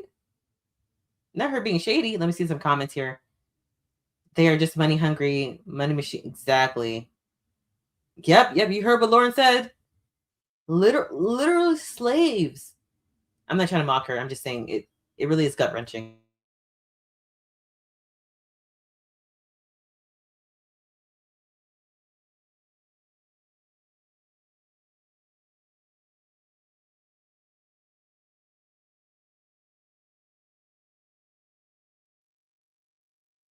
The meme song from a decade ago. You know, some things work for Sophie and Brooke Candy that do not translate to a corporate-made girl group. The more likely option for the next release was another Justin Tranter demo, Pinky Up. Justin Tranter is such an interesting writer to me because he has co-written some of the most iconic songs in pop, but he has also written the most meaningless, empty Katseye songs to date. Unlike some of his other songs, which were shown to multiple artists before Katseye got it, it seems Pinky Up was made with Katseye in mind, although the girls themselves did not have writing or producing credits. The demo of Pinky Up released online, and not just that, the storyboard of the music video, the choreography, which featured Manon, and best part, the planned True Fru collaboration. No one has even considered how hard it has been for True Fru throughout all of this. There were a lot of insider leaks on Reddit about what this whole hiatus was about, each saying drastically different things, but my favorite was someone saying that True Fru had pulled out of their Katseye brand deal because of this controversy. Thank God that was a lie, because I don't know what I would have done without that very subtle brand integration.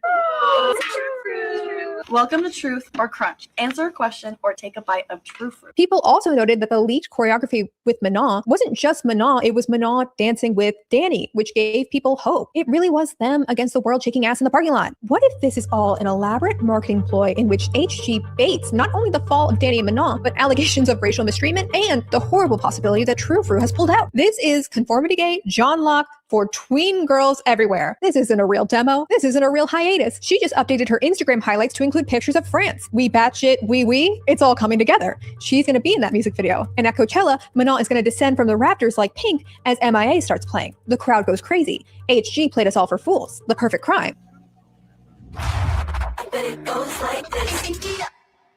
Yeah, so she wasn't in the teaser, any of the teasers. Scenes from the storyboard we saw where Danny and Manon were both there, clearly in that teaser showed Danny standing by herself. Just moments after that first teaser dropped, Manon removed Katseye from her Instagram bio. Is this what living through the Cuban Missile Crisis felt like? She also, in a surprise move, posted another message on Weverse which said, "Thank you so much for all the love and support you've been sending my way. I've been grateful for the patience and kindness everyone has shown during this time. HG and I are having positive conversations and I feel supported. I'm happy, I'm healthy, and I'll share more soon. Thank you for always being there for me." I'll tell you what, they are really committed to this marketing strategy because that statement really does seem like she's in contract negotiations to leave the group on good terms. But just wait.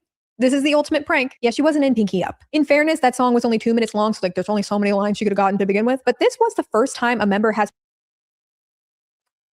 God forbid, God forbid you make a song longer than 2 minutes to actually have people have proper lines. It's insane. Why is this even a thing? Like, this is insane.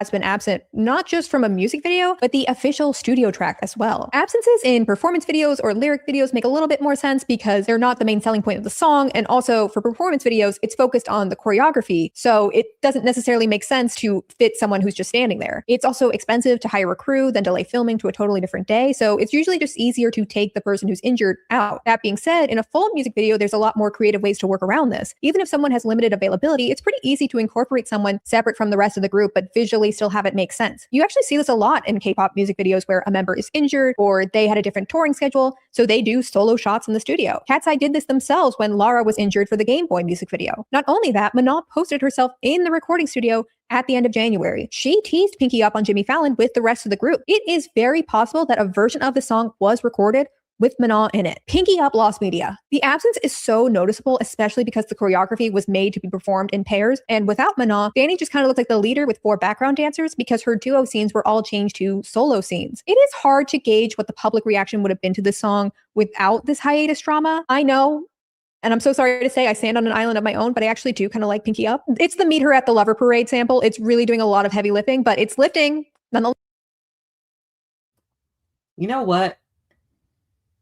When I first heard the snippet of Pinky Up, it was against my will. But when I first heard it, I'm like, this song is not going to get the job done.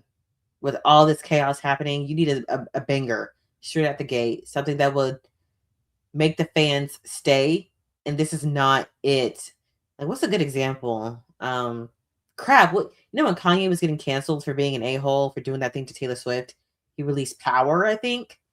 Like, he released a slew of hits. Doja Cat, when she was being canceled in those chat rooms.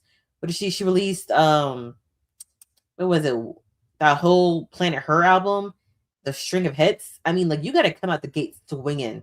You got to fight for survival. And Pinky Up is not the song to go with. You know what I mean?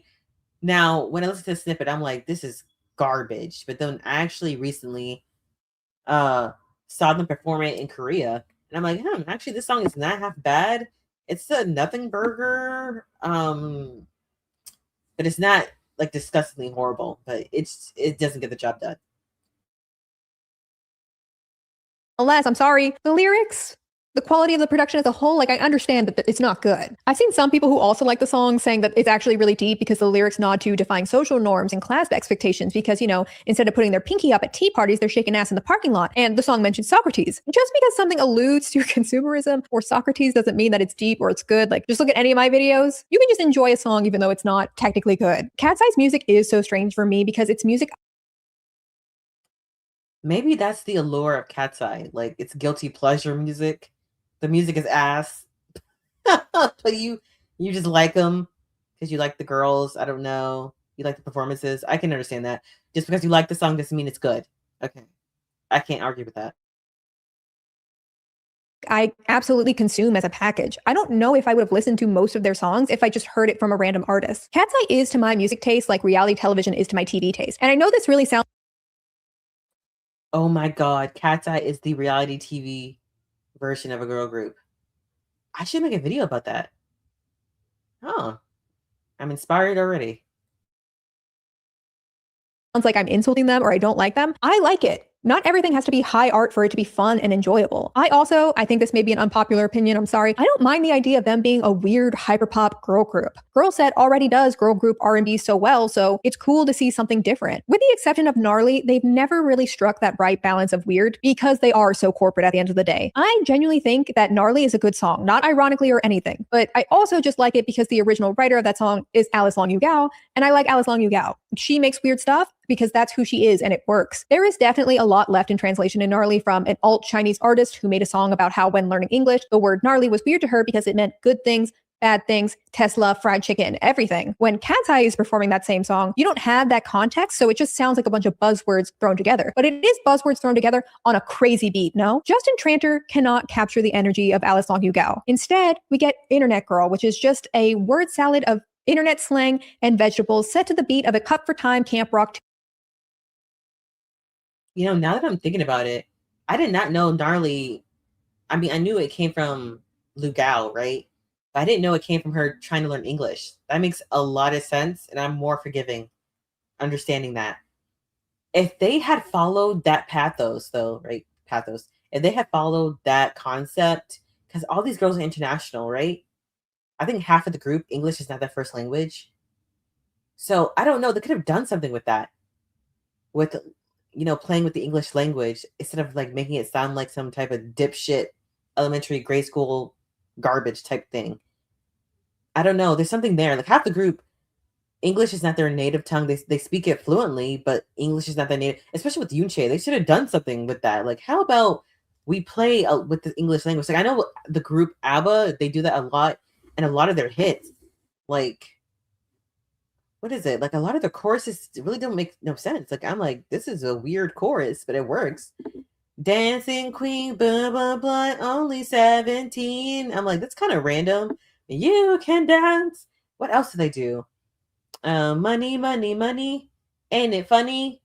In a rich man's world. And what else do they do?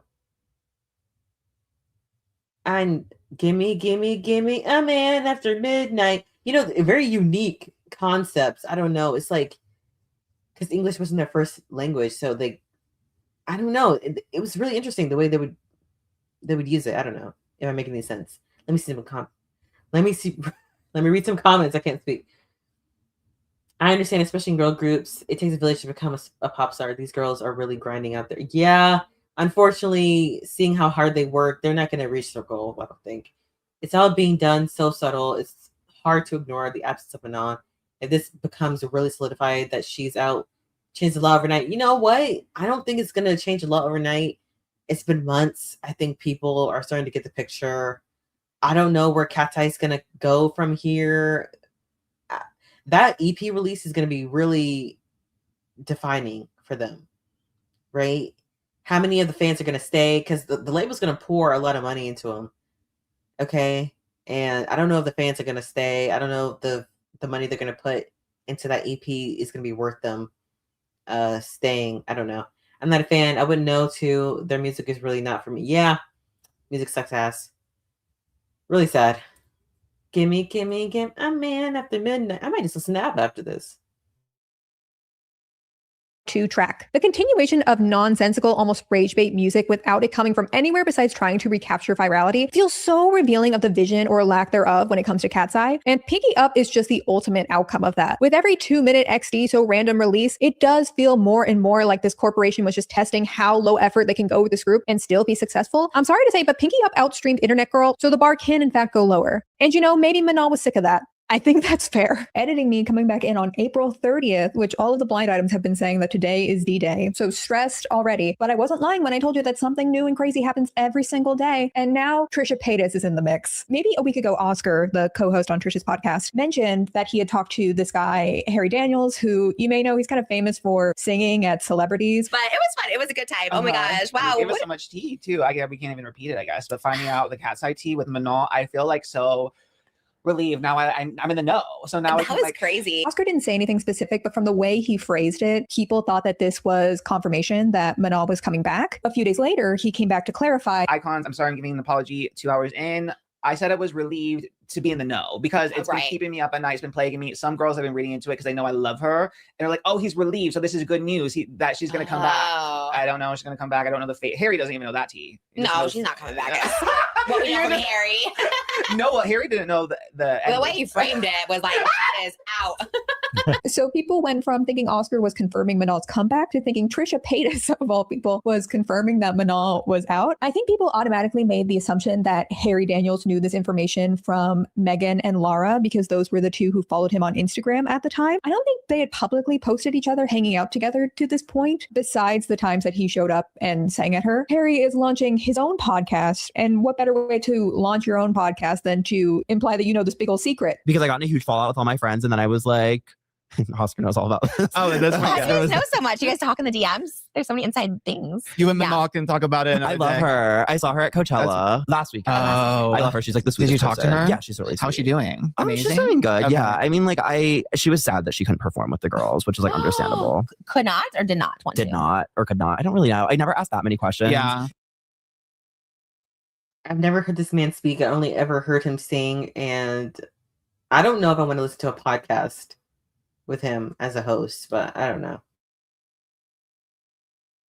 It is important to note that Harry, to this point, has only ever said that he spoke to Mana and that she was sad she couldn't go to Coachella, which I think is something we all knew. To me, when I was watching these clips, I didn't think it was worth including at the time because, I don't know, this just seems like some LA influencer trying to launch their podcast. Nothing of substance is being said here. And if I were in Katseye and I followed this guy who was sort of baiting stuff that's going on in my own life, yeah, I would unfollow that guy. So Megan unfollows him, and Harry responds by making an Instagram post set to Girl So Confusing by Charlie XCX, where he tags not only Megan's public account, but her spam account that he was following, and includes slides of pictures and videos of them hanging out. Now, this is not my investigating. This is the investigative work of the Katseye Twitter community. People were able to piece together the timeline of when these photos were taken because of Megan's hair color and length and nails, and noted that one of the pictures that Megan posted was previously publicly available, and two, pretty much every picture and video you're seeing here is around the time of September to October of 2025, which was around the time that he first sang to her in public. Other people think that Megan and Lara, because Megan and Lara, I guess, are just best friends. Lara,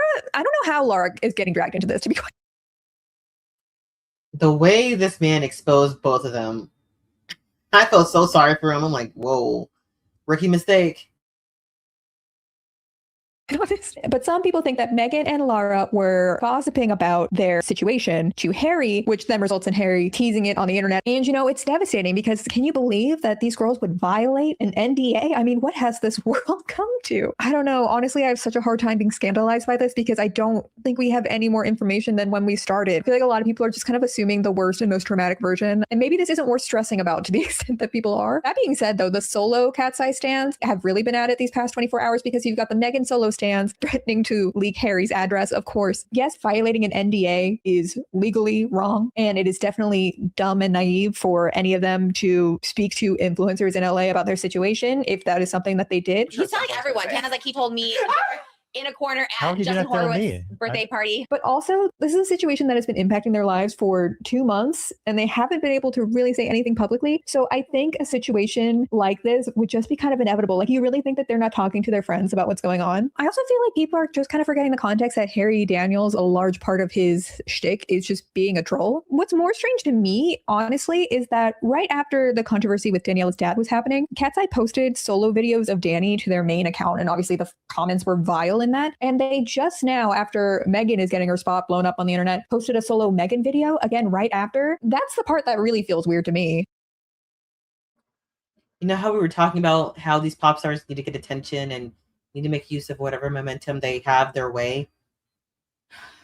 Y'all, Hybe, X-Scuffin, they are using these girls like fodder. Like, it's so weird. It's like, I do feel sorry for Manala, but then I also feel sorry for the girls.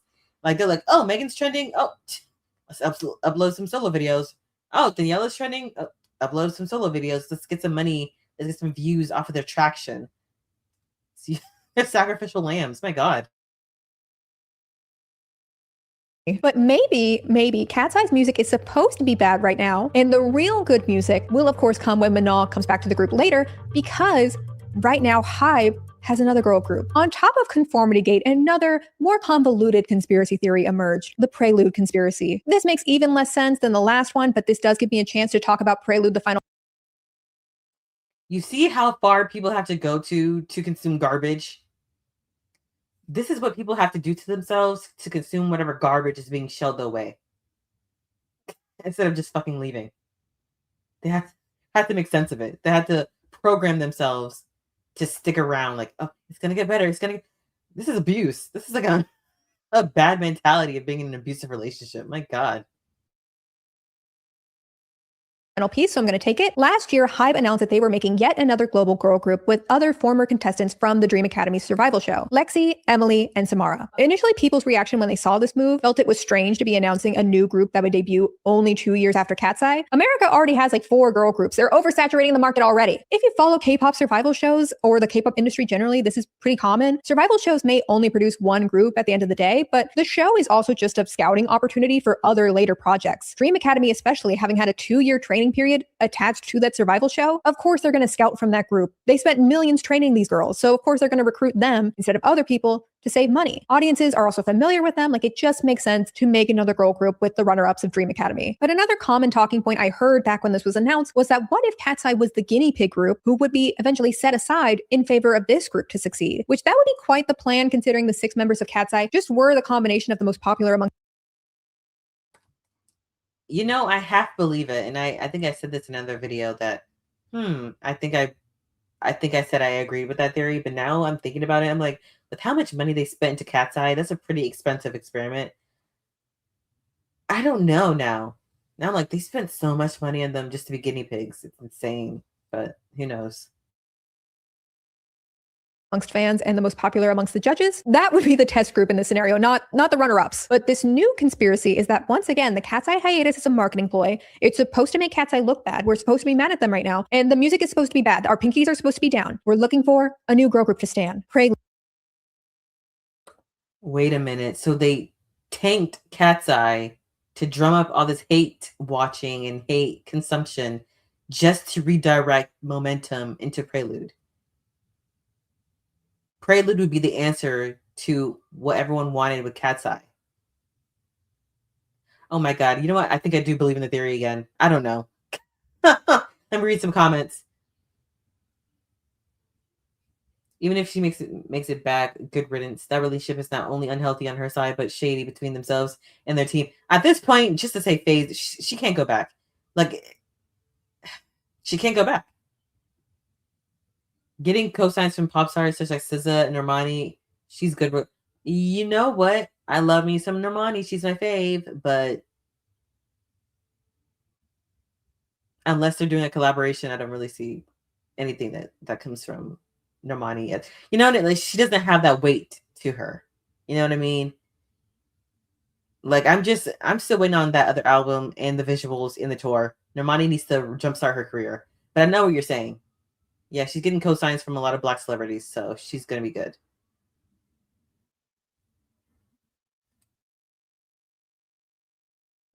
These girls, this group debuts, crowd goes crazy. Then Manal comes back, we all forget all of this ever happened, and Hybe executives sit atop the tallest tower and cackle at their own thievery and manipulation. I do think that happens on a daily basis. The thing is, though, despite the Prelude group again being a global girl group, which primarily, presumably, is going to have an audience in the West, it has been damn near impossible for Americans to follow this group. And trust me, I've been trying. Prelude is not the official name. It's actually the name of the survival show. Yes, there's another survival show. Emily, Samara, and Lexi are guaranteed members of this group, but they are scouting one more member to compete and debut from Japan, the final piece. The 2 finalists performed with the other 3 in LA, and the final piece is going to be announced within weeks of me making this. I really hope it's Ayana, but I don't know. But the thing is, unless you are in Japan, they do not want you to watch the show. This show airs on Abema, which is a Japanese-only program. The episodes come out each Tuesday with no English subtitles, so using a VPN alone isn't an option unless you're fluent in Japanese. You can't use the auto captions either because many people on the show also speak in Korean, and the YouTube AI can barely handle one language. So then you have to wait until Wednesday for... What the fuck is going on? Why are they making this so freaking difficult? I mean, I wasn't trying to keep up with them, but like, what? Like, what's the reason? For what? You know what? It reminds me of like a lot of the anime fan edits people do, where it's like, if you can't get an official translation, it's like you have to go to these fan sites to get them auto translated for you. So maybe that's what people have to do. But all that for a reality show for one more member, like that's a lot. Like,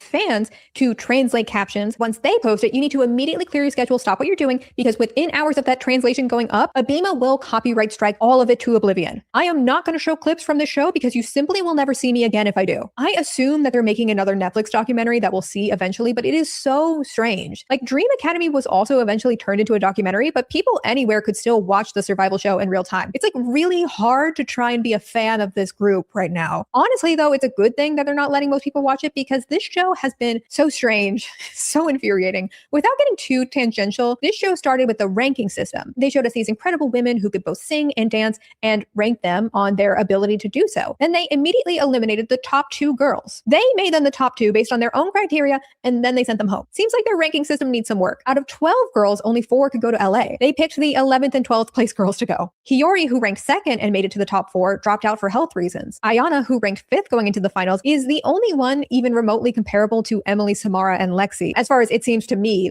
watching the show. It is so painful to watch though, because there is this sweet 15-year-old girl named Sakura who has no dance or singing training up until this point and is now in the top 4 despite her skills being so far behind everyone else's. Also, the fact that she's 15, significantly younger than most of the other contestants, and the other 3 girls, Emily, Samara, and Lexi, who are all adult women, like the idea of her ending up in the final lineup does just seem strange. But in some ways, it's exactly like the Manal situation where the judges see star quality, potential, and know that they can eventually train her to get to the point she needs to be. Except we're not really seeing that in this survival show. Clips of her dancing and singing are short and so oddly edited. In one episode, they show Sakura, Aoi, and Ayana singing and dancing the song that they need for the finale. They show Aoi singing and dancing it. They show Ayana singing and dancing. For Sakura, they cut the camera out to Aoi in the hallway, and you can only hear Sakura singing under Aoi speaking loudly, and you cannot see her dancing at all. Sakura really does seem like a sweet girl. She was the only one genuinely excited when they were told that they were actually going to get a full other month of training because she actually wants to learn. But the show just hasn't shown audiences her potential that the judges see, which I think really comes down to some bad editing. The way the show is edited, we see these insanely talented,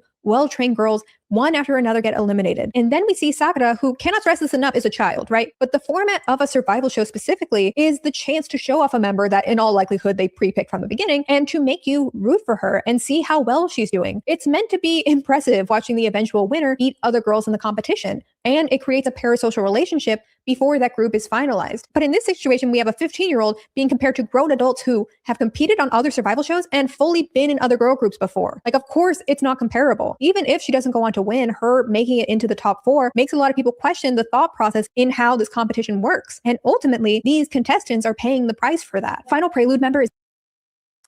You know what I just realized? It doesn't need to be that complicated. Like, honest to God, I'm so thankful for shows like Building the Band and stuff like that. Like, they make it so simple. You like them, you don't like them. Do they vibe?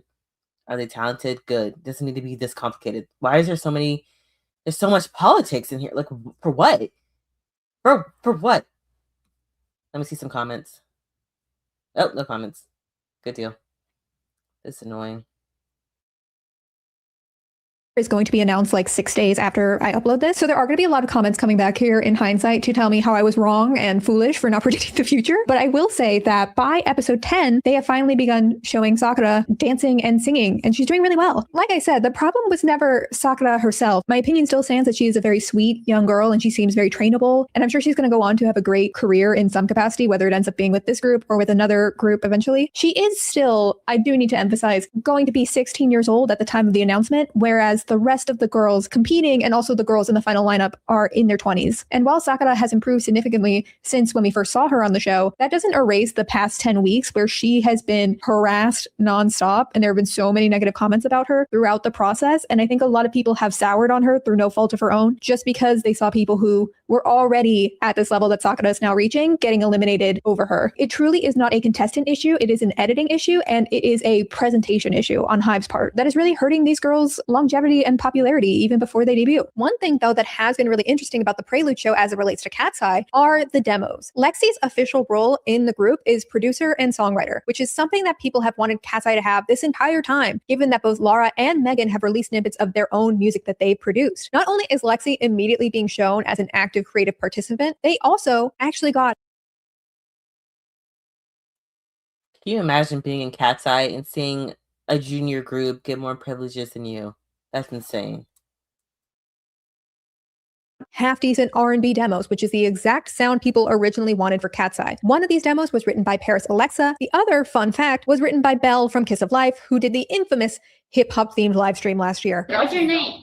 Little Taco Bell. That's Taco Bell. It's still K-pop R&B at the end of the day. It kind of feels like HG saw the feedback for Katseye and decided that they'd stick to the slop because it works well enough, but instead they would send the branding fans wanted to this other group. That way they could have it both ways and double their profits. And it works too. Like, I'm still interested in both of these groups, not because of the company, but because I just want these women to succeed and see that they are talented. I always knew that part of making a global girl group was also making a brand, an image that could be sold to as many brands for young girls as possible. It's just unfortunate that that goal has so clearly outpaced the artistry and ultimately the well-being of all of them. They may be the faces we see, but don't forget that these girls are very low on the totem power of influence here. In many ways, they are dealing with the cards that they've been dealt with, which by extension, of course, impacts the group's overall perception. I so want to just like Katseye and it not feel uncomplicated, but it doesn't feel that way anymore. I also think it's impossible to talk about Manal's hiatus without talking about the impact this not only has on their global girl group image, but on their Black fans specifically. One of the posts Manal liked just around her hiatus announcement was this video by Simone Umba. Why is it that whenever we have a sole Black girl in a girl group, she is the victim and the most suffering? Specifically in the case of Manal, her being biracial, she's half Swiss, half Ghanaian. Many people are trying to dictate her Black identity and whether or not she is actual representation for young Black girls. Imagine you are the only Black girl in your group. You have half of the internet berating you, calling you lazy, calling you difficult, saying that you're not giving your equal weight to the group. And then you have the other half of the internet trying to dictate whether or not you're part of the community that you were born into. This is a recurring pattern we've seen for Black girls who are the sole Black girl in the group. We saw it with Fifth Harmony and Normani. We saw it with Little Mix and Lee. Now we have it with Manal and Katseye. Annabelle Iwegbu wrote about how Manal's position as the visual, the face of the group, felt like such a change from the treatment of Normani and Leanne. It was mind-blowing to see that in Katseye's case, the Black girl was gearing up to be the front-facing representative. To have this admittedly problematic role designated to the sole Black girl felt like a turning point for what it meant to be the only one. And I can only imagine how frustrating it would be for Manal to be the face of this group and still fall into the mistreatments that Black women in the pop industry see every single day. Because having Manal as the face of the group didn't erase the small ways she's been repeatedly sidelined, not just by the label, but the fandom. The reaction of some fans has really confirmed what a lot of people already knew, that there is a large sect of this online fandom that goes to racism and ableism very quickly, which again makes it not fun to engage with Katseye. Still, there are so many reasons as to why this hiatus could be happening. And not knowing that we're probably never going to know, is so hard. It's hard to root for Manal to come back to this group when so much of the fan base has so much vitriol for her, or in turn for the other women in the group. And if the label is mistreating her, that feeling of course increases tenfold. I don't think anyone signed up to see these girls be unhappy. And more it feels like all of these women, but Manal especially, are just better off without the group that they're confined to. As I'm writing this video, Katseye just announced their new EP, Wild, which is set to release in August. In the pre-order listing, it says that there are only 5 photo cards instead of the usual 6. Manal also attended Coachella but was not seen with the other girls, and in fact was seemingly not there to watch the 5 perform. To me, that was just further confirmation that she was exiting as soon as her remaining brand collaborations were done. They did announce a new way overpriced Gap collection that included a Manal design, but again, presumably that was something in the works prior to the hiatus, because then a few hours later, Manal posted to Weavers saying that she loved and missed everyone. Nothing about the way that this has been handled feels normal. And it really is to the point that if by some miracle she returned, it's never going to feel the same. Some people have said that this is the end of Katseye, and I do think that were Manal to leave, a large portion of that fan base would go with her. Certainly for me, this whole thing has made Katseye feel way less fun to follow, because this isn't just a music group, it's a sisterhood, it's an image, and without Manal, that image becomes much more artificial than putting 6 strangers in a girl group already was. That being said, though, the 5 remaining girls are powerhouses. That Coachella set was packed full of people, and they gave an insane performance. It's also very much true that all press is good press, because Pinky Up still reached the top 10 on the US Spotify charts. Combine that with... Here's the thing. I don't know how much of the commercial success is due to organic support or their label pumping in money to them. I don't know. So we'll see. We'll see what happens, because I think if they lose a lot of organic support, their label will pull the funding, because it's like it's not worth investing in you anymore. So we'll see what happens.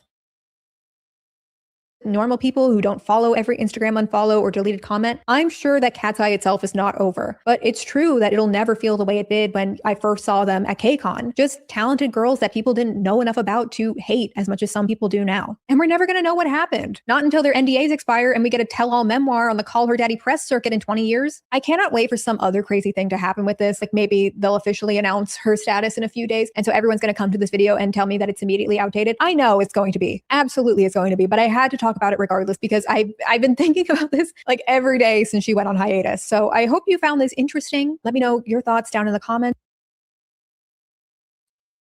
Can I just say that I've said this since day one that this Katseye experiment, I wanted it to fail since day one because it would bring a lot more bad than good to the industry.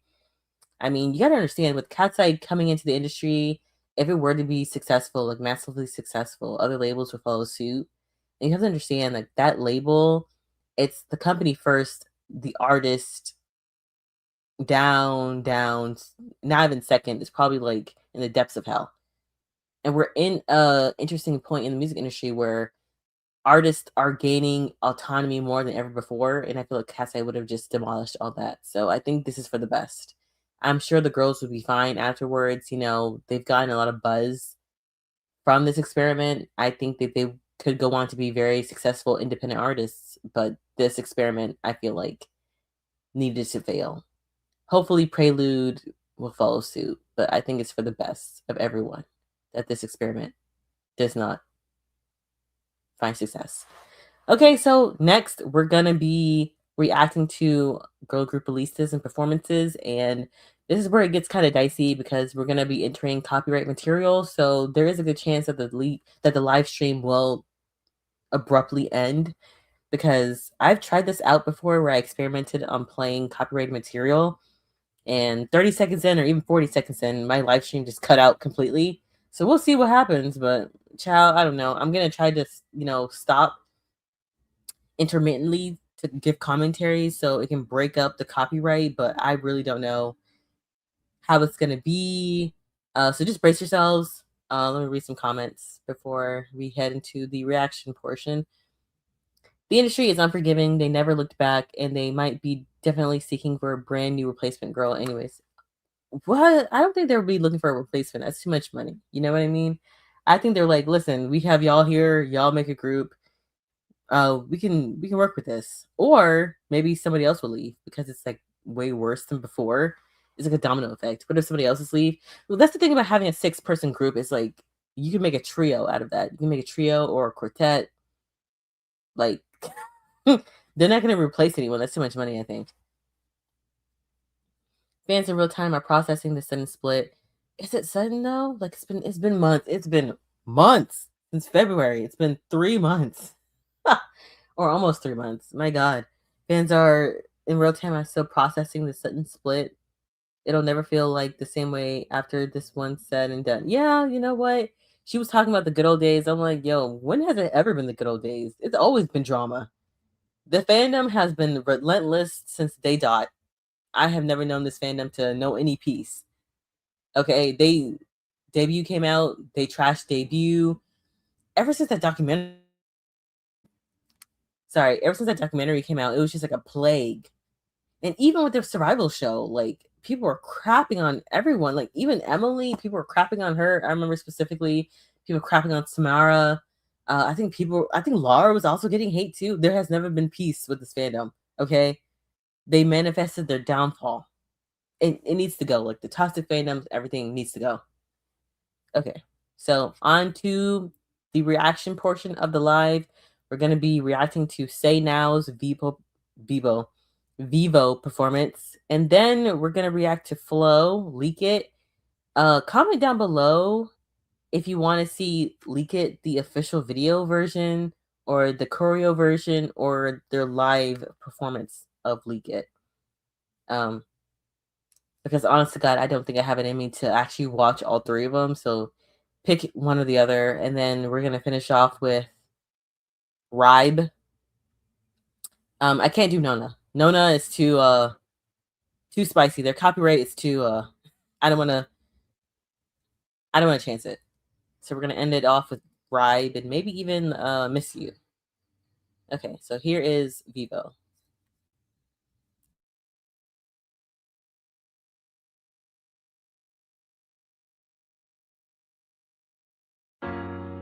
Mr. Know-It-All. You know I need my things paid for.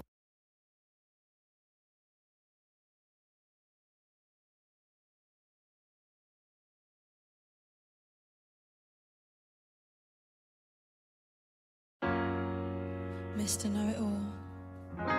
You know I need my things paid for. So you better try keep up. because I decide the minimum. Give me what I want, give me millions. Give me what I want.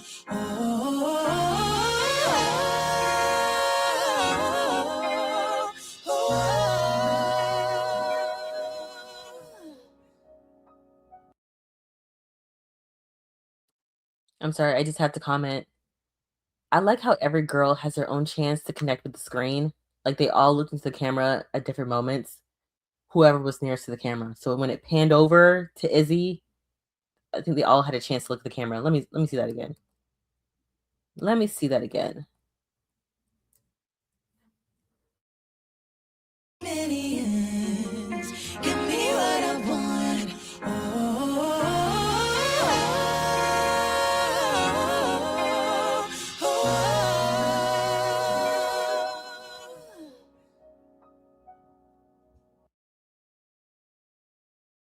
Okay, so with the exception of Amelia, everyone was looking at the camera. But I love that acapella moment because they're gonna let you know we're a pop group, but make no mistake, we all sing lead. Okay, there are vocals behind these pop hits. Okay.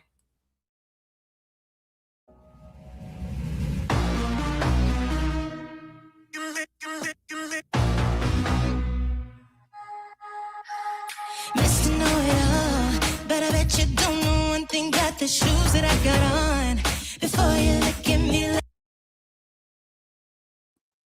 I'm sorry, that choreo. You know, if you are a vocal-based group and you need to, your choreo needs to, compliment you on your vocals, right? They're not full out dancing. Actually, let me actually go back and see that little move they're doing. bet you don't know one thing about the shoes that I got on. Cute, very cute. What was Itzy doing actually? Let me hold up. Know-it-all, but I bet you don't know one thing about the shoes that I got on. Okay, yeah. Sorry, it's just from the angle. She looks like she's doing something different, but is she doing? But I bet you don't know one thing about the shoes that I got on. Okay, no, it's just the angle. Okay, never mind. Let me just play it. Before you look at me like that, know these I control. From 2004, boy, you better watch your tongue. Maddie, is she over dancing, or are the moves? I think she might be over dancing a little bit, but she's dancing a little bit too hard. But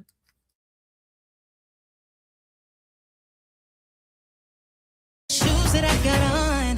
Before you look at me like that, know these I control. From 2004, boy, you better watch your tongue. Oh,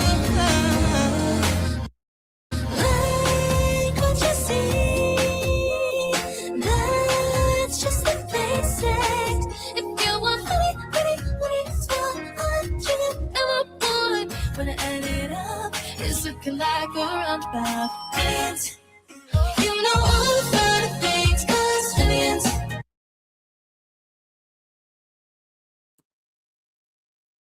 let me see that again. Hold up. I just keep thinking, are they completely in sync? Like, this is too good. When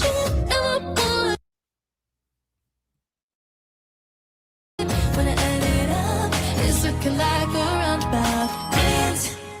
You know all the fun things cost millions. Only listen when the money talks millions. I decide the minimum. I could ask for billions. With your money, pay on my bills. Broke is just a mindset. Crazy cute and timeless, and I'll make some sacrifices. If it means I get to buy them, now I'm visualizing in the stars just swiping. Ooh, and that's why you're invited. I get the feeling that Izzy is more laid back. Like, she's just really subtle. Okay. Actually, let me actually look at that choreo.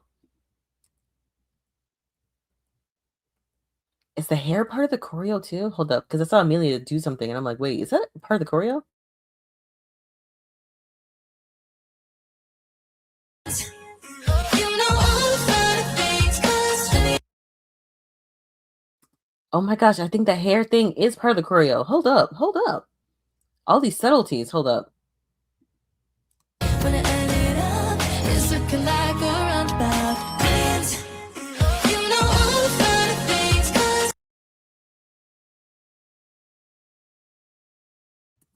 It is part of the choreo. Hold up. I thought Amelia was just doing a little something on her own, but hold up. You see that?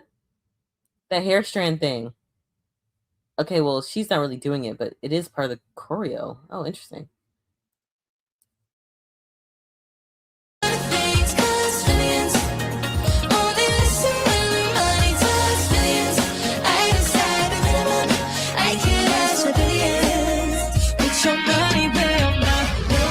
It's just a mindset. Cause you're cute and timeless, it all makes us sacrifices. If it means I get to buy them, now I'm visualizing in the store just swiping. Ooh, oh, and that's why you're invited. Can I just say I love their formations? It's very subtle and it just goes with the performance. Also comment down below. Do you like Izzy's new hair? Like it's like a dirty brown blonde. I'm not too sure what it is. It's like a light brown, but it's kind of blondish. Let me read some comments. Oh, you want the official music video? Okay, yeah. Maddie seems way too excited. Yeah, she is very bubbly. So yeah, that's her personality. I never heard the song before. It's so good. The R&B infusion. Please listen to the song. Listen to the official version and then listen to the stripped version. But me personally, this Vivo performance version is the best version of the song. I think it might be released as a single because the audio of this is copywritten, which I'm like, that's interesting. This is the live version. Girl set, child. Girl set. If enough of you want to watch them, I might be into them. I feel kind of iffy watching them, especially with the lawsuit and everything. If enough of y'all want me to react to it, we'll react to it. Okay? So comment down below. But which girl set? Do you want Tweak or do you want something else? And which versions? Do you want the choreo versions or the official music videos? Let me know. Oh, I know who girl set is. You don't have to explain to me. Shit. I appreciate it though.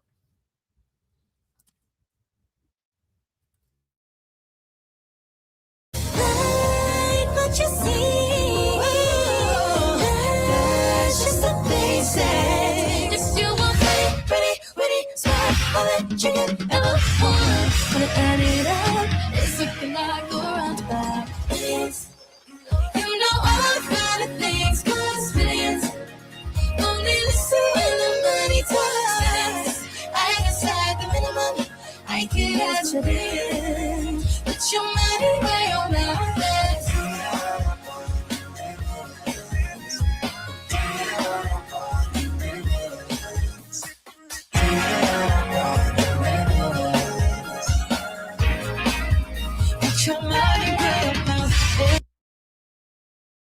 Okay, you guys, before we get to my favorite part, I just want to highlight a few things. You see how they do the choreo and it's not affecting the music? They have the little dance breaks, and that's what I love about Say Now. Say Now is like, we're going to give you a good dance break, okay? I wouldn't say, are they just as, let me just say this. Watch their music video for Be Get Out My Car. Because that's the first time I saw them really go dance heavy. But the thing is, they've always incorporated dance into their artistry, their pop, at the end of the day. But Be Get Out My Car, you could tell at that moment in time, they haven't quite figured out which dance style best suited them. And honest to God, Maddie was fighting for her life in that choreo. And they were dancing really hard. Like, if you look at the live performances of Be Get Out My Car, I was like, oof, they're dancing too hard. Like, things aren't really going well for them. They're executing it, but because of the size and everything, like Maddie is shorter, so I feel like the taller girls need to meet her at her level, like because when she does like the bends and everything, and it's gonna look more obvious on her because of her silhouette in comparison to the taller girls. So when they go low, when they bend those knees, those taller girls, Izzy, Amelia, they need to bend those knees. They need to emphasize their moves more to kind of match Maddie. So even though she was excited in the beginning, it's like I feel like Izzy and Amelia could have also kind of matched her movements better. But I'm just nitpicking because Maddie definitely stood out. I'm like, whoa. But she is the smallest out of the girls, so it's not that hard. So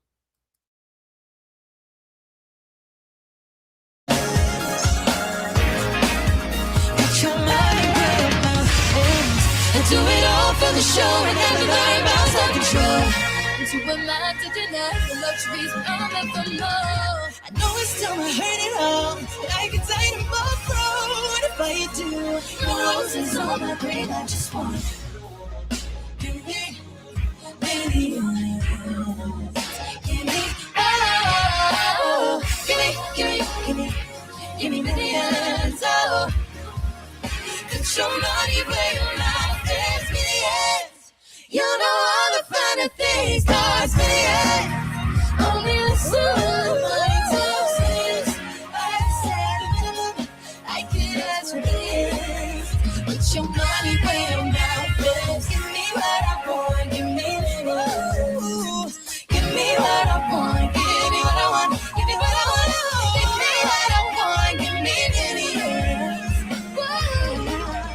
Put your money where your mouth is. Can I just say something? They are definitely Little Mix's successors. Like, they're next up. Like, they could really take the spot Little Mix occupied, like, back in the 2010s. And I'm gonna go even further, and I'm gonna say they could outdo Little Mix. Because here's the thing about Little Mix. They sold themselves short when it came to their artistry. Like, they went for the low-hanging fruit with pop hits, right? Like, they worked with the formula that's always worked for them. But the thing about Little Mix is that they definitely got vocals. They definitely got the choreo. They're definitely good performers. And as vocalists and all that, I respected them. And it made up for like the kind of cheesy pop hits that they had. Nothing wrong with cheese, you know, I like a little cheddar, but it's like a lot of the times you can kind of tell that they kind of stuck to a formula. And whenever they branched out of it, they didn't fare well, but you could just tell that they never really took risks like that. You know what I mean? And with Say Now, not only are they taking more risks, but they're succeeding on top of having great vocals, on top of having, you know, really good choreo. It's like I could see it for them.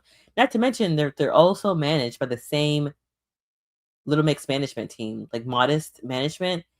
Their first management team was with when Little Mix came out the gate was with Modest. And so I think Modest is definitely taking a play out of Little Mix. They're like, we helped them become what they were today. Let's kind of refine it for the 2010s and for the 2020s, I mean, and I'm liking what I'm seeing. Also, you know, we get the symbolism here. Lord have mercy. Let me read some comments. Okay. Okay. Girl, Phoebe, that is too explicit. Talk you through it? No, absolutely not. That song is too explicit. Okay. I cannot believe when I first heard that song, I was like, oh my God. I clutched my pearls. I'm like, absolutely not. Absolutely not. But thank you for the recommendation, though. I'm going to play the ending one last time. Hopefully I won't get booted off the live stream, but that ending is just too good. They were really rocking out. And I love how every member had their own little ad-lib where they could just kind of go off.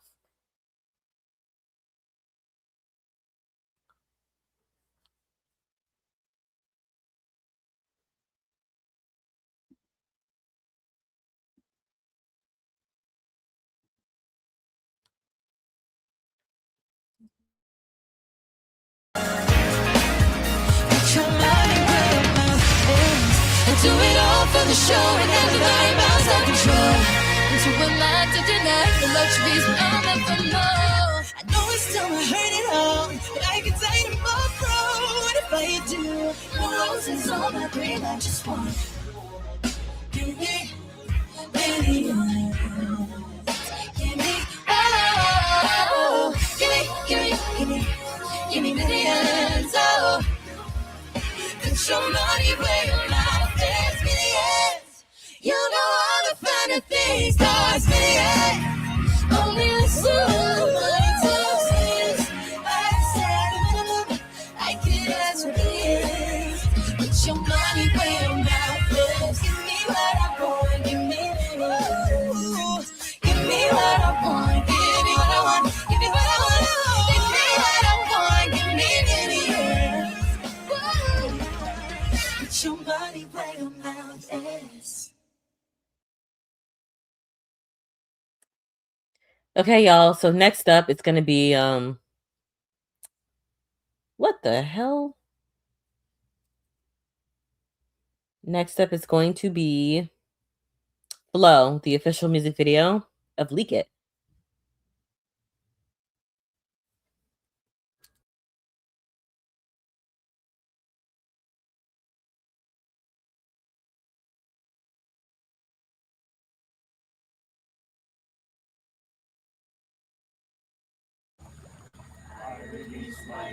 Welcome to the retreat. A private residence where we turn irrelevance into relevance. How can I not leak it? I look so good, you look so good, maybe we should all leak it together. It. You only live once, let the people see. Y'all, I don't care what anyone says.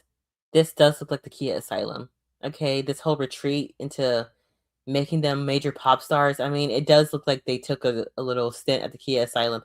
But actually, the Kia Asylum is for pop stars who haven't broken out big yet. So why would they go to a Kia Asylum reserved for unknowns and people who haven't yet made it big? Why would the asylum... Actually, how many pop stars have we known be in the Kia Asylum, learn to be bigger once they get out? I don't know. Whatever. Let's just watch the video. I'm sorry. I'm thinking too much. What? Too hot to keep it secret. My phone is overheated. Tomorrow might delete it, but tonight I wanna leak it. I'm feeling so conceited. My body's undefeated. I'm freaky like this beat it. So what? I'm gonna leak it. I'm looking in the mirror like who is this bitch? Stella's outfit eats down. You know, you hear me? Eats down. My God, she looks so good. And this might be TMI, but I love how Renee's body type looks just like mine. If I lost weight, we'd have the same exact figure. Honestly. Oh, wait, it's me, my flash is on. You know I'm about to light it up. Does anyone know who that weird girl is outside? Like, who is she supposed to represent? Hold up. Who is she supposed to... And she's wearing Renee's butt. I never noticed that. This is insane. Is she like a stalker? This is weird. Okay. Comment down below. Oh, I'm about to light it up. All my friends are fine as POV, no lining up. Numbers keep increasing, must be looking at my reason. I'm so sorry. I keep pausing. I get Jade vibes from this. Like, her video for Angel of My Dreams. I get that kind of vibe from this video.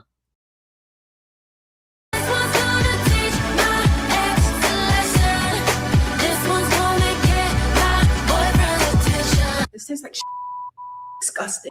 This was just for me, myself, and I. So how can I leak it? They clogging up my DMs. I'm breakfast in the bed. Two pacing on these beaches.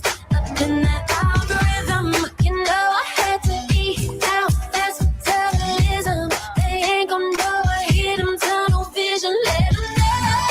This one's gonna teach my ex a lesson. I'm sorry, y'all. I just have to ask, do you think this video could have had a longer, or this single could have had a longer shelf life? Like, I know when they released it, it was right ahead of the MOBO Awards, and when they performed it, I'm like, oh my gosh, this is such good promo. But, you know, afterwards, they did that whole dance challenge, and it actually took off, and I was really excited for it. I just wish that they had more performances attached to the song to kind of take it over the edge. I will say I am happy that it reached, what, number 45 on the official singles charts over there in the UK. So that's good. I think that's like their first charting singles since Cardboard Boxer or Fly Girl. So that's a good traction. But I wish, where are the performances? Like with Ayra and then with them, it's like these groups and these acts, they do really good in performance settings. So like, I don't know what's going on. This one's gonna get my boyfriend's attention. This one's just for me, myself, and I. So far, I'm a little bit better.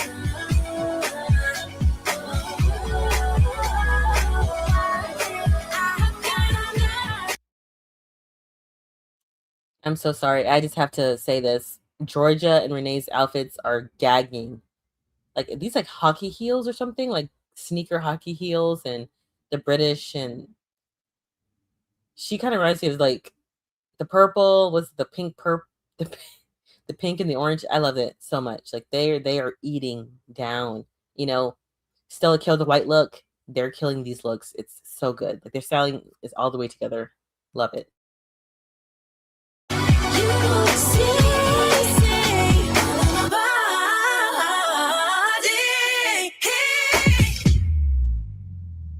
Un, deux, trois, quatre.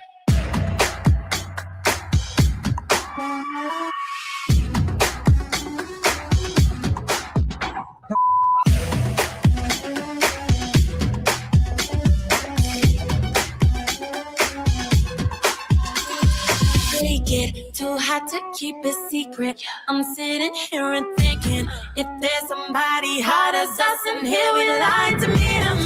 Then we can take a photo, get yourself some photo, time out for some pro. Yeah, leak it. I'm coming through your speakers at night before he's sleeping. He on my page and creeping, so MJ about to beat it. The chopping thirsty motherfuckers, I bet my allegiance. Photoshop don't need it. Yeah, on God, I guarantee it. That fight scene is the best part of the whole music video. And I've always thought that when Renee says, like MJ, yeah, he's gonna beat it, I'm like, they probably put that in there because they knew about the Michael Jackson movie coming out. And they were like, let's do something with that. Not mad at them. Let me see some comments here. The video is insanely crazy. Yes, it never gets old. Like, this is timeless. People, I understand why they're not putting out music videos, but at the same time, there needs to be some type of visual aid to the music. Like, I don't think music videos are obsolete. I just think that their visuals are always going to be in demand. You just got to work with it. If you can't afford a music video, you could do like a really good visualizer or something. Like, something's always needed, you know? This one's gonna teach my ex lesson. This one's gonna get my boyfriend's attention. This one's just for me, myself, and I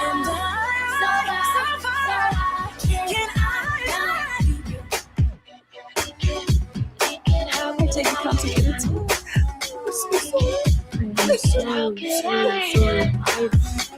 Mistakes can happen. This isn't who we are. Can I just say, I love how Georgia kept her gap. I love that so much. Is that right? Congratulations. You have completed the program. You are now a relevant girl band. Okay, so next up is going to be, what's next up? Ribe, Jerry Springer. And this, I don't have to really stop it much. I don't think it's going to trigger any type of copyright.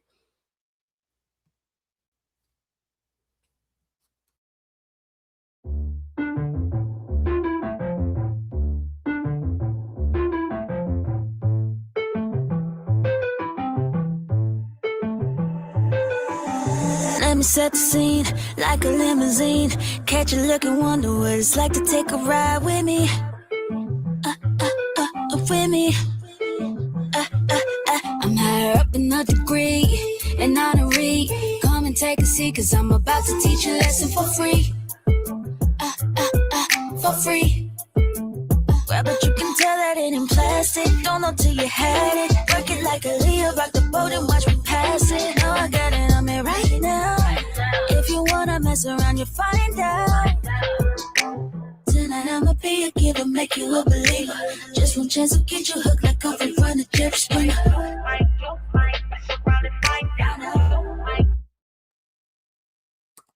I'm so sorry. Does this not remind you of Flo's music video for In My Bag? They have this similar concept. It's insane. Like, y'all remember that video, right? In My Bag. Dun, dun, dun, dun, dun, dun, dun. Yes, Phoebes. It's giving state. Yeah, that video when they came out with it, I'm like, oh, so they're serious. But the way that the rollout happened, I'm like, oh, this is interesting. They reached out to a lot of content creators. I could see the effort, but I guess I really wanted more traditional promotions, like more performances, more interviews on TV, like more stuff like that. But I don't know. Like it's obviously you need an online reach, but at the same time, it's like where is the traditional promotion? Where are the performances? Where are the late night interviews? Where is all that? I would love to see it. You know what else? They were at Coachella. You mean to tell me that they couldn't pop out for Pink Pantheress or be a special guest and perform the song? Like something. It was kind of irritating.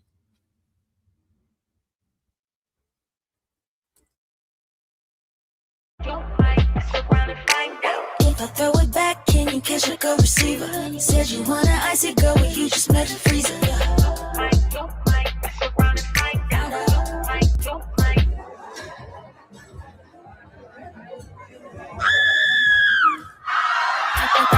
I'm like LSD, could you really handle me? I got it. Body so do you wanna get a sip of me?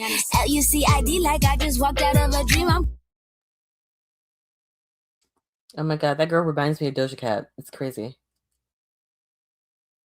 Coming hard like back-to-back reruns of Maury on TV. Okay, let's really set it up. You bought a drink and said what's up. You made some space but not enough. Did you forget to pop a gum? That's disrespectful where I'm from. Somebody tell him who it's me. Matter of fact, just show him my ID. I'm round one picking every lead. You can tell that it in plastic. Don't know till you had it. Work it like a Leo. Rock the boat and watch me pass it. Know I got it on me right now. If you wanna mess around, you find out. Tonight I'ma be a killer, make you a believer. Just one chance to get you hooked like a rewind to Jerry Springer.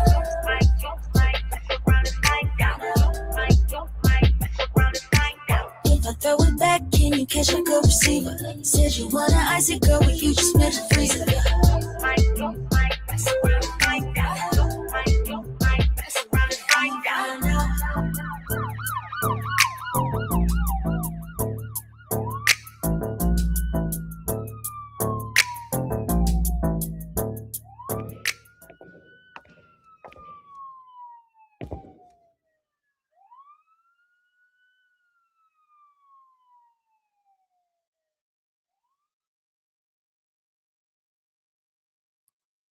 Yes, everyone, the surprise guest is Justice Smith.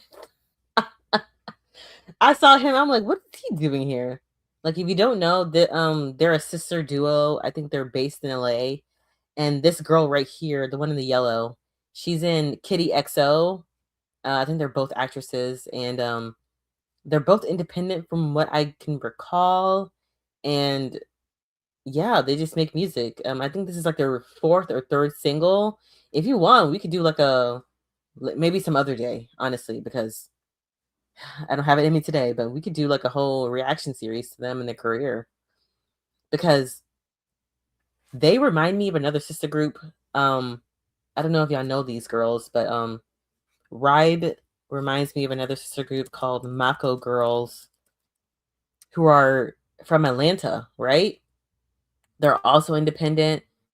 This is their most popular music video, and they both have similar career structures, but the thing is, one clearly has more money than the other and more Hollywood connections, so one does better seemingly.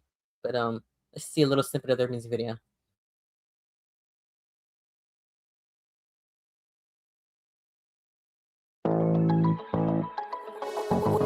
Oh, yeah.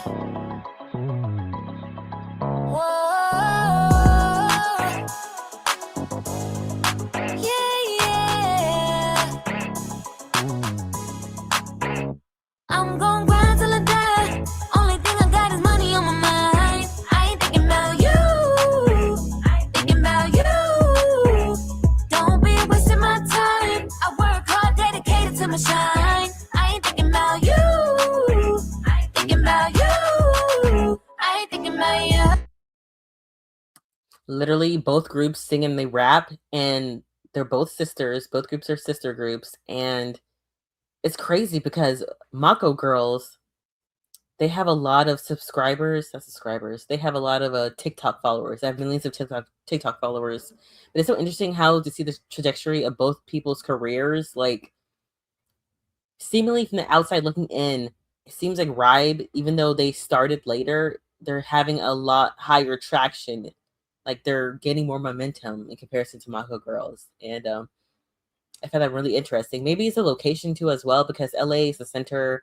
They have a strong music industry, strong acting industry. It's like a huge, like a bigger entertainment hub in comparison to Atlanta, which is where Mako Girls are based at. So maybe that's it as well. But also, one of the sisters in Ribe is on a hit TV show on Netflix. So no doubt she's getting a lot of money that way. Are y'all still interested in watching Girl Set? Let me know.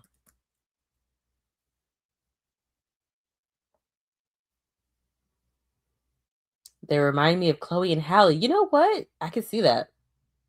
I can see that, especially like with their faces, kind of. I can see that. I don't know. I don't feel good reacting to Girl Set. Do y'all want to watch Girl Set? I don't know.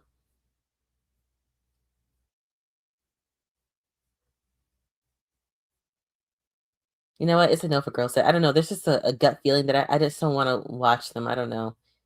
I don't know what it is, but I'm just gonna pass on them. I've been on live for a little over 2 hours. That's pretty good. I don't want to take up too much of you guys' time. Thank you for passing on by. Thank you for communing with me. It meant a lot. You know, I'm sorry I started late, but in my defense, I thought I was on time until I forgot to click that button, and I was like, oh shit. Don't forget to watch the playback. Don't forget to like the live, and maybe next time. Maybe I'll do this next week. Let me know. Okay, bye-bye.